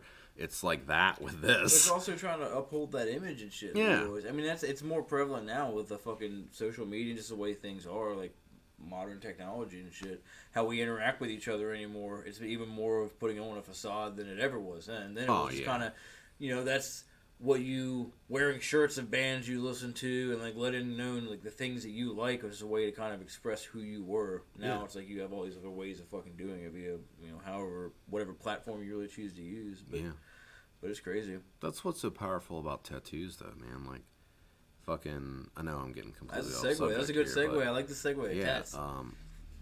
the being able to like speak without actually saying anything. It's very powerful. It gives you a voice, and you can identify, and people can connect with you without even you exchanging anything. Like you see someone walking down the street, from across the street even, and you see a bunch of tattoos on them, and you can kind of gauge whether you like that person or not based off of that, and like the tattoos they have. Yeah, and, like, I mean, all you this can shit. look at a fucking And, any random arm or any random sleeve, or it could even be like certain tattoos. I mean, like fucking, let's be real, lettering on the neck and shit like that. Like there's different, like you can pick different vibes off of different tattoos. But what I mean is, you connect. Like it's just tattoos are a powerful thing. That's why I love the job so much, because we get to give people a voice and we get to have them wear parts of their personality, and they get to show you who they are without you really having to know them as much. And I'm not saying that tattoos are making the world be able to judge books by their covers. I'm just saying, like, it helps put more stuff on the cover. Yeah, man. Like, it helps you be able to like know what's in the book more if there's more shit on the cover. Exactly. It's like I when like you're, that how it's you like said when that. you're looking through like albums or when you used to be looking through albums, it says like for fans of. Mm-hmm. That's what tats Exactly. are. Yeah. You see somebody walking down the street with trad tats, and you're like, fuck yeah, that's pretty cool. I mean, I've I started bet I'd like that conversations person. with plenty You know of what I people mean? who are like, I walk by, I'm like, oh, sick fucking like Ghostface tat or Yeah. some shit like that. And All the of a sudden time. you're like, oh, you like this fucking movie or yeah, I don't have any horror tats. I need some horror tats. That's just a random thought. I don't either. I have one that's kind of Pan's Labyrinth inspired. Not that I don't know if you'd really consider Pan's Labyrinth like horror. It's dark fantasy. It's dark, yeah. I have a RoboCop tattoo Keller did. It says it's a pinup. It's just a little girl, like Sailor Jerry pinup with a RoboCop head, but it says, "You're coming with me, but C-U-M." I wanted him to put the whole line, "Dead or alive, you're coming with me," but the bastard didn't for some reason. I argued with him the whole time. I wonder why I didn't want to give you all that letter. He just was like, "I'm just not doing." You fucking bitch. Yeah. You're like, oh, thanks for helping me come to this on the podcast. This realization that I am indeed a piece of shit. You know how much lettering Josh talked me out of? Every time I wanted a tattoo, I wanted there to be lettering in it or some lyric or something. Everybody does every time. Everything has to mean something. I'm always like telling people, especially with like kids' names and shit like that. I'm just like, you know who this is fucking for? Like, yeah, you don't yeah, need dude. this. It's just gonna clutter up the design. I mean, that's not always true. I mean, lettering tattoos are fucking gorgeous. They're cool. Gorgeous tattoos. I'll do them. I mean, but when motherfuckers come in and they want the fucking family tree, but it also needs to be a fucking tree and a fucking rose and like everything else. And 7 balloons with each fucking grandchild's name, but the balloon has to be the color of their birthday. This is the one tattoo they're getting in life. Yes. To include their everything story. that they've ever wanted a tattoo for. It's actually 30 different tattoos. It's actually a sleeve idea. Yeah. But can you do it palm size? Yeah, yeah. Because I don't have that much fun. It's like the video of that dude. The caption's like, what a tattooer looks like, jamming all of Karen's ideas into her first tattoo. And he's like playing the piano, playing the drums, playing the harmonica, and like doing all these things at once. And he's just like fucking going around like doing all playing like a whole band's worth of shit. Like you know, like one of the street performers that's got their guitar hooked up to their bass drum and all that shit. Yeah. But this is like an old timey version of it. It's hilarious. That's what it's like, and people don't realize, like, you don't have to have... First of all, you remember your name, right? No, I gotta have my last name plastered on my forearm. Make it look like it's engraved, though. What about every person that you've ever had blood related to? Do you remember their names? I will after you. You will after I tat them, right? Tat. Yeah, maybe that's what it is. Eagle holding a banner in his head. Josh had a tattoo one time, guy. Oh, dude, this is a legendary story, actually. Tell me. Tell these I don't listeners, because remember I've heard it. I might. He's told me a version. Some details. That's okay. Homeboy came in and he wanted like I think it was just kind of like a blackwork eagle, like just kind of blackwork tratty looking eagle, not like super tratty, kind of like you pulled it off of like some type of fucking eagle decoration, like wall hang or some shit like that type of thing. Wonky-ish. Yeah. So Josh draws up a fucking sick eagle and everything, and the kid wants banners with his fucking kid's name. He wants seven banners for his kid's name. And when Josh asked him what he wanted, what his kids' names were, he says, "I don't have any kids, but I plan on having 7 kids." So I'm just preemptively. I mean, this guy did not use the word preemptively. I'm preemptively just fucking getting all these names, and I'm pretty sure he did it. I can't remember if he talked about it. Oh, he did it. He did it. Yeah, he did it. Yeah, that's right. Yeah, he did do it. They didn't put the names in. Yeah. Just empty banners. I mean, it was tight tat. Like, I mean, it still looked good. I mean, especially crazy when you have that idea, much banner going on, like. How? It's kind of probably for the best if those names never fucking end up in there and just stays in there. Yeah, that tattoo needs some breathing room, I'm sure. Yeah. But props to Josh for even fucking being like, I'll do it. That tattoo, dude. That's one thing that rad. I super respect about you, Josh, and Aaron, and Sakura in general. I don't know Jesse enough to say that he does this, or I know he doesn't now, but I'm sure he did in the past. You guys fucking take what walks through the door, and most of the time you're not trying to like convince them to do something else or like tell them their fucking idea is stupid or what. Y'all are doing what comes through the door, and yeah, you might be like, take a look at my line work and like maybe do something like this. Yeah, you steer and you're gonna guide them, and you're gonna But you guys fucking crank out what people want, and I respect that, and I've tried to do that more. Instead of telling someone, hey, this is 3 tattoos in your 1 tattoo.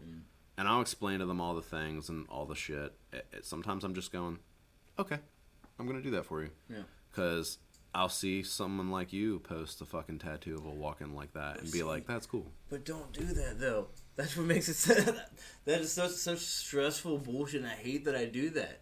I hate that I don't put my foot down more. I mean, but at the same time, it's like it's one of those things where it's like, these people come in and like, this is something I'm doing permanent to you. So I want you to be the one telling me what to do is best. Because I don't know you. You're a stranger. And I just want to be able to give the best tattoo that's going to make you the happiest. Yeah. And like, I think that might fuck me over a little bit, kind of what we talked about earlier with not really being able to stick in a lane, because instead of focusing on what I want to do and what interests I want to follow and progress in, you're trying to please them. Whatever's coming through the door and whatever will keep me fucking busy, I'm just gonna fucking tattoo and try my best at. I mean, and that's the thing. Like, it all boils down to it's a job, and especially like if you're just a tattooer and you don't have other streams of revenue going on. Yeah. It's hard to say no to money. So here, I guess I have the privilege, really, to say not no often. I don't really tell people no, but I'd say like 80% of the time, if they have an idea that really isn't a great tattoo idea, it's like a drawing or something, or it's just an idea that they thought would be cool. Yeah. I'm pretty fucking good at being like, let's turn this into something traditional. No, that's fucking right. And people in the area know that, hey, like, I might not know exactly what I want tattooed, but I want a tattoo. And I can go to self-care, and they can guide me and show me and tell me. And we have even a book on the table that says, like, different styles and how they heal and why we do this style of tattooing. And see, the education that you guys bring. And like, you don't just tell a customer no. And the inclusion to like let people come in and learn the process and learn how things work. That's what allows you guys to do that. It's because you like. I think so. Like, you're not just like coming in and like having like an attitude with people or anything like that. Like, you're being fucking very like walking people through the process and letting them feel fucking welcomed and shit like that. And you don't always get that in shops. And I feel like that's where you kind of end up in like situations like that where people don't know what they want, and then they just don't end up on an actual tattoo idea because they weren't properly educated. And and like I said, it also comes down to people being hard-headed. Because I always try to educate people anytime there's something, but you also try to compromise. I mean, and some people don't want to budge. Yeah, I mean, like you mentioned a meme a minute ago about a tat meme, and then I was thinking about this other tat meme I saw that was like the fucking, can you hide my kids' names in the leaves? Yeah. And it's a kid popping from behind the day before had a fucking tattoo that was that, and I hit him in a tree. Yeah. I needed to get fucking. It was like a Pinterest fucking silhouette of like kids on a swing with like some floral shit, and then they were like, well, I need my kids' names and birthdays in it. And it was fucking 3 kids, and it's a rib tat, and I'm like, I'm like, how about we do their initials carved into the tree? Okay, that's the best you got, and they were happy with that. Hey, they were stoked with that. That's a good compromise. Yeah, and that, it worked. That is a smart idea. Yeah, and it got me out of fucking. It got you out of causing them shit ton more pain. Long names too. It would have cost them more time, more money, more pain, and it would have looked worse because they wouldn't have been able to sit as well. And that many long names on a rib, 3 names and birthdays. I mean, if I was doing I was gonna like, if they were dead set on that, I was gonna be like, all right, we're getting like a trad fucking parchment. Yep. Like that's how you're doing that shit. Yep. Or tombstone. That'd been dope. That would have been dope. Why are my kids named a family plot tombstone? Well, they're all gonna die eventually, bitch. Sorry, little Johnny. He's only 3. Yeah, whatever. Situations like that, man, we're pretty good at, telling them, like, hey, you don't need to have a bunch of different things that represent this person. You can only have, you can have just one thing and it be enough. Once the memory of that person's there, your brain takes it from there. Like, it doesn't have to be this image that lives on your skin. Yeah, like, but I still will compromise sometimes with people and do shit. Like, for example, here's one that, this is an example of what I mean by, like, sometimes I'll just do what they want. My Uncle Jeff, okay? He only has 1 tattoo previous, the one that I just did on him a few months back. He had my little cousin, his son, pass away at a very young age, and he wanted something to remember him by. and he wanted like in loving memory, and then his son's name. And I was like, that's fine, man. I'll do that. But is there like anything that? And he wanted angel wings. And I was like, is there anything? Oh, I'm sorry. And he wanted the Cowboys star because his name was Dallas. Oh, man. And angel wings in memory of Dallas and the Cowboys star. And I was like, is there any way that we could do an image that just represents him? Is there something that like he really loved, or like maybe a nickname or anything? Dallas Cowboys start with wings. You know, and so he was like, man, he loved Thomas the Tank Engine. Oh, fuck yeah. And I was like, oh, dude, what if we did like Thomas the Tank Engine with some fucking wings on him? Oh, shit. Oh, yeah. And then get some wings. Put the little cowboy star on the front of his fucking train, right? Yeah, right on the front, because it just looks like another little thing. Yeah. So that's what we did. And he loved it. And he was like, man, I would have never thought of that. And that's something I would not have drawn ever in a million years. You wouldn't drawn the fucking Angel Thomas train engine? Fuck no, I wouldn't have, because that shit is stupid for me. But for my Uncle Jeff, that shit means everything. Dude, that's fucking rad.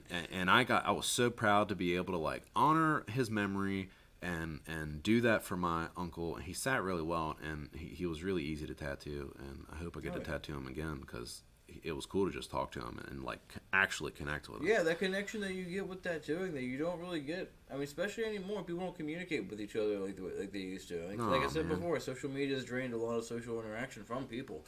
I get in my theory that Y2K was an actual thing. That's when technology took hold. The internet became the presence in our life, the overbearing presence in our life. But that's neither here nor there. Oh, yeah, no. We 100%, that was our Terminator moment. Yeah.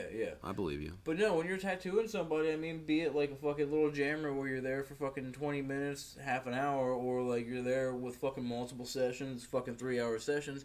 That's one of my that's one of the biggest things that my draws back into tattooing was like just missing the people. Like the clients that I have that I just like loved catching up with like recently, and just being able to like just you form these relationships, and it's weird. Like this is like whole new like they're friends that like you literally only see on that level. Yeah. They come in, they pay you money, you do a tat on them. And normally it's those people that you love to see are the ones that are getting the fucking cool shit too. Coolest. So you're normally always stoked on whatever Stoked to see so them. it's always a fucking awesome interaction. Always. And in between you have the fucking, the weird tats where it's like somebody you don't quite vibe with, and you don't vibe with the tat or whatever.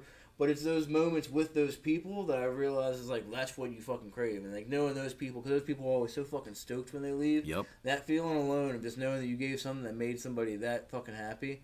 Like, actually I painted something for our friend Colton. A pinup. It was a fucking Silent Hill Nurse pinup. I painted that for his birthday recently.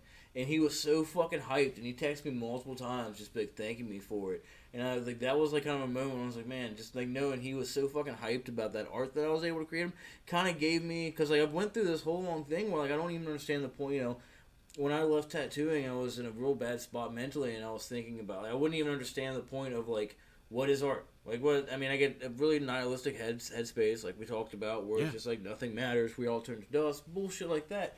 And in that comes like, what does fucking art do? But then it's like, it comes down to, that's what all we can do to entertain ourselves and make it worth being here. And then being able to give someone art and make them happy, and the happiness that comes from that, it like makes it worthwhile. Gave it a reason to do it. Dude, yes.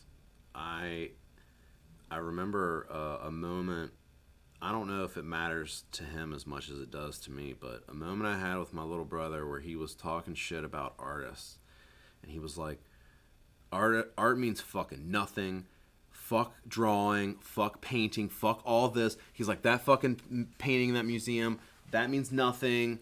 All this shit is just stupid. It means nothing. And he's like, he was like, fucking, he was like, the world, if tomorrow the world had no artists, nothing would fucking change at all in my life. And I was like, Bill, you're a drummer, right? He's like, yeah. I was like, so music isn't an art? And he's like, well, and then he started thinking, and then I was like, hold on, let me talk for a second, because this was a long time ago that we had this conversation, and Bill is very hard-headed, and I mean, Billy Goat, there's a reason why he's a fucking Taurus. He's just stubborn, and he doesn't let you get a word a word in edgewise. So I'm like, let me talk for a second. Pull the big brother move on. I'm like, simmer down now. Zip it. Simmer down. What's Ross doing? Where he's like, yeah, you're at and I'm gonna need you about in Friends. I'm just not. You don't watch Friends either, son of a bitch. So See, anyway, these were all popular shows that I avoided. So anyway, I told him like, all right, dude, look at your money. Designed by an artist. Any sign you ever saw ever designed by an artist. Has any visual fucking I was like, flair to it. what? I said, well, imagine driving down the street and nothing has any kind of color to it. They live signs. I was like, oh wait, sorry, you're not even in a car because an artist sculpted that car. And he was like, oh shit, I never thought. I said, literally, art makes the world worth living in. Yeah. If you take art away from us, what the fuck would we have? Exactly. We wouldn't have music. We wouldn't have TV. We wouldn't have anything that entertains us. We just have all the worst parts of life. We would just work. We would just pay taxes. Yeah, we would just have that would be ideal for the government. We wouldn't have things to go out and do. Like it's Nothing. not going to be fucking nightclubs, not going to be concerts, not going to be movies, not going to be anything. Food. What are you going to do? Imagine food without art. Man. People being like, yeah, dude, this fucking this raw pig gut is fine on its own. I don't need to raw meat. That's fine. develop cuisine over the next few hundred years and turn it into art. Nah, that sounds stupid. Let's just focus on dirt. Yeah. Yeah, just dirt and pig gut. That's dirt and yep. The first place I went when you said that though was like the pancake art. Because I mean that shit's pretty tight too. That's pretty sick. Yeah. I'd like to try that sometime. I'm surprised you don't have fucking self-care pancake fucking griddles. That shit would be tight. Dude, that would be sick. So the bottle set with it. I'm telling you, like I have so many stupid template. ideas to make. Dude. I want to make like little fucking frisbees. They're like embossed, but they just have like flash on them. It'd be sick, right? That's like super sick. Fuck stupid ideas like that I have that I'll probably never do it, but it's fun to think of. Dude, that's fucking dope. Yeah, but tattooing and getting to like have those moments with those clients that come and get the cool shit, that connection with those people, you have those moments. You're going through something with them. You're literally sharing. Yeah. You're having an experience. You're creating a moment in their life that is huge. Also, because the amount of time I heard someone say something kind of like this sometime, and I don't know. I'm gonna fucking Tim the Toolman this shit and fuck it up probably, but we spend the average person in their lifetime spends about as much time in a tattoo shop as we do in one day. Yeah, that's the thing. We forget because we're here all the time, and we forget this is just a regular thing to us. So like and to them, that's something that is a fucking super. They've been nervous about it for fucking weeks. Your average person has a handful of tattoos, and they may have taken a couple hours each. Yeah. So maybe they've got 10 hours in on being in a tattoo shop their whole life. Yeah. Well, I guarantee you, if you're a tattooer and you're listening to this, and you did a less than 10 hours today, you're probably in a private studio. But that's neither here nor there, bitches. You know damn well that 10 hours is nothing to be at a tattoo shop. Yeah. So we forget that, and we forget that it's intimidating, and how the first few times that we went in, how we felt. I mean, the stigma's still there of like 100%. scary biker shop, man. Yeah. I mean, it's going away. I mean, there's so many like friendly, like, you know, positive shops now, and it's fucking rad. Like the way that tattooing has changed from like the 90s and 2000s, and just seeing that little bit of it that I did, you know, at the ages I was. Yeah. Like, it's crazy seeing like it's shifted so much. I mean, aspects for the bad, obviously, but I think in that nature, as far as the inclusivity of it, like that's growing fucking awesome. I think so too, and I think that's one thing that we all share as artists and tattooers, and that we all want as people that were given the tools to do this like freely through apprenticeships and whatever. And you know, I'm sure there's people out there that did paid apprenticeships and whatever. We're not getting into that, but like we have this connection of like this should be attainable for everyone. It should be inclusive for everyone. Yeah. anyone and everyone should be able to You want a tattoo? You should be able to get a tattoo. yeah, and yeah, there's still going to be, maybe not everybody. There's exceptions, but it should be attainable and accessible for everybody. And like when they start trying to do this tattoo school shit, and they're trying to like fucking have nothing but paid apprenticeships and this, that, and the other, that makes it unattainable for people that don't have the money to do that. Yeah, it turns it into college. Exactly. You can't turn tattooing into college, but that's a whole other thing. Can't regulate tattooing. I love that it's like we were talking about the music world. It's like a family. Like you fall down in a mosh pit and you're gonna get picked back up. You don't expect it. And I remember the first time it happened to me getting picked up and being like so taken back that someone lifted me up. I was like, what the fuck? I even remember telling somebody about it. Like, and they're like, yeah, dude, you fell down. Like, that's what we do. Yeah. I'm like, oh shit.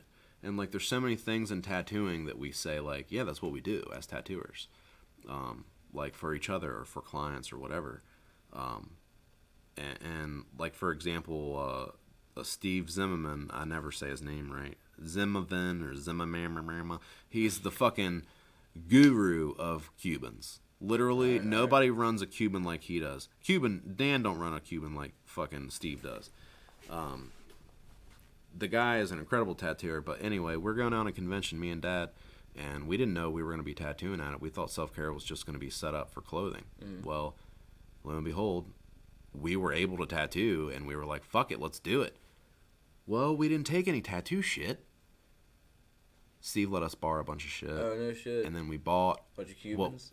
No, actually, he let us borrow a Burt Crack Spalding set.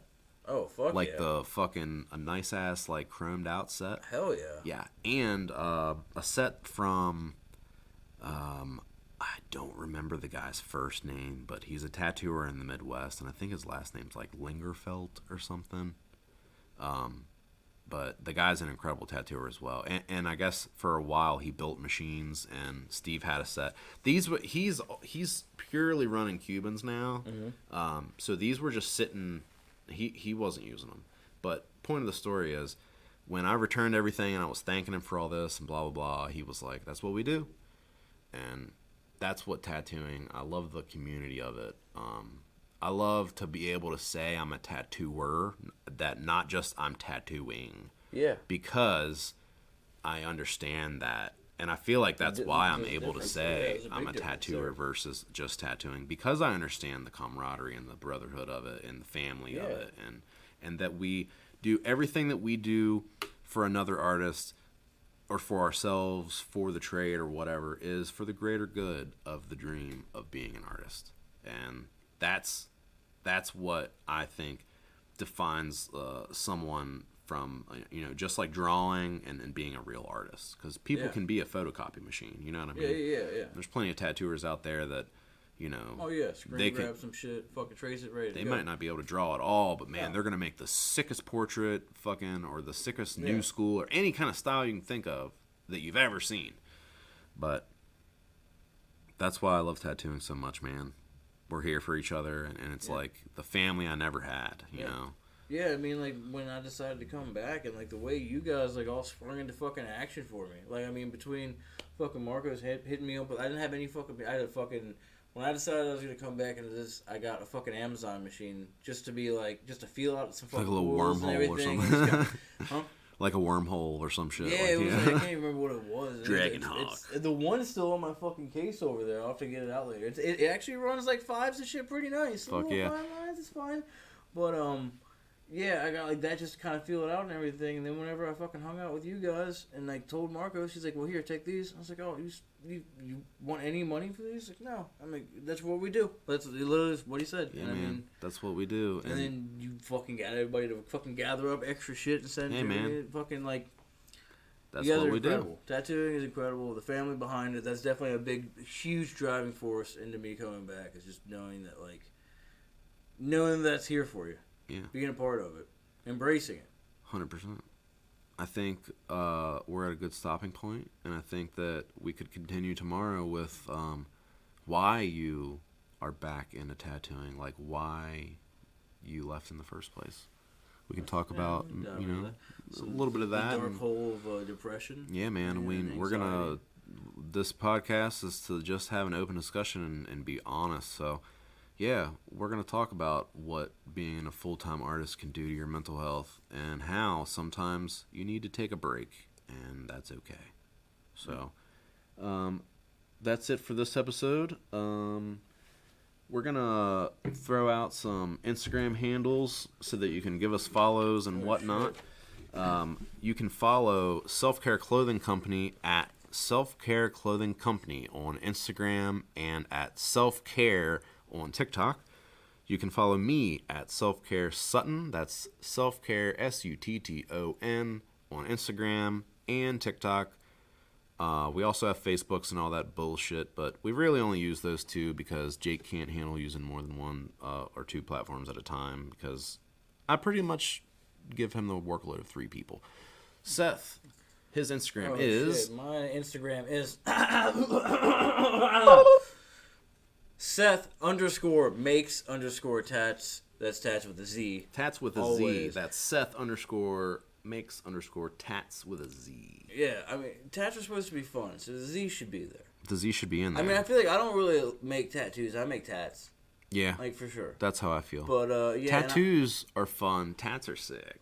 Tats are sick, You know dude. what I'm Making saying? sick tats. Like, Sick tattoos are tats. cool. Tattoos are the ones that mean something. Yeah, dude. Tattoos have your kids' names in it. That's why Tats I have, like, fucking tigers with wings and shit. Yes. Yeah. And bloodshot eyes. Yeah. Yes. But yeah, I'm currently working at both the Harvest Tattoo and Burke Street Tattoo in Martinsburg, West Virginia, and Hagerstown collectively. Not yeah, collectively. so the Harvest is a private studio that does walk-in Wednesdays in Hagerstown, Maryland. and If you want to look them up, Wednesdays. yeah, Seth is there on Wednesdays for walk-ins. He is specifically their walk-in artist, but you can book appointments with him there as well. We'll have a link and all that, so you can check them out at the Harvest, and then Burke Street Tattoo in Martinsburg, West Virginia. That's where I am. All Where the he other is a few other days of the week until he's back to full time. So if you guys want to give him a follow and reach out to get a tattoo, that'd be sick. All right, that's it. Thanks for listening. Hope you got something out of this and that you liked it. And if you don't, fuck you. Suck a fucking dick.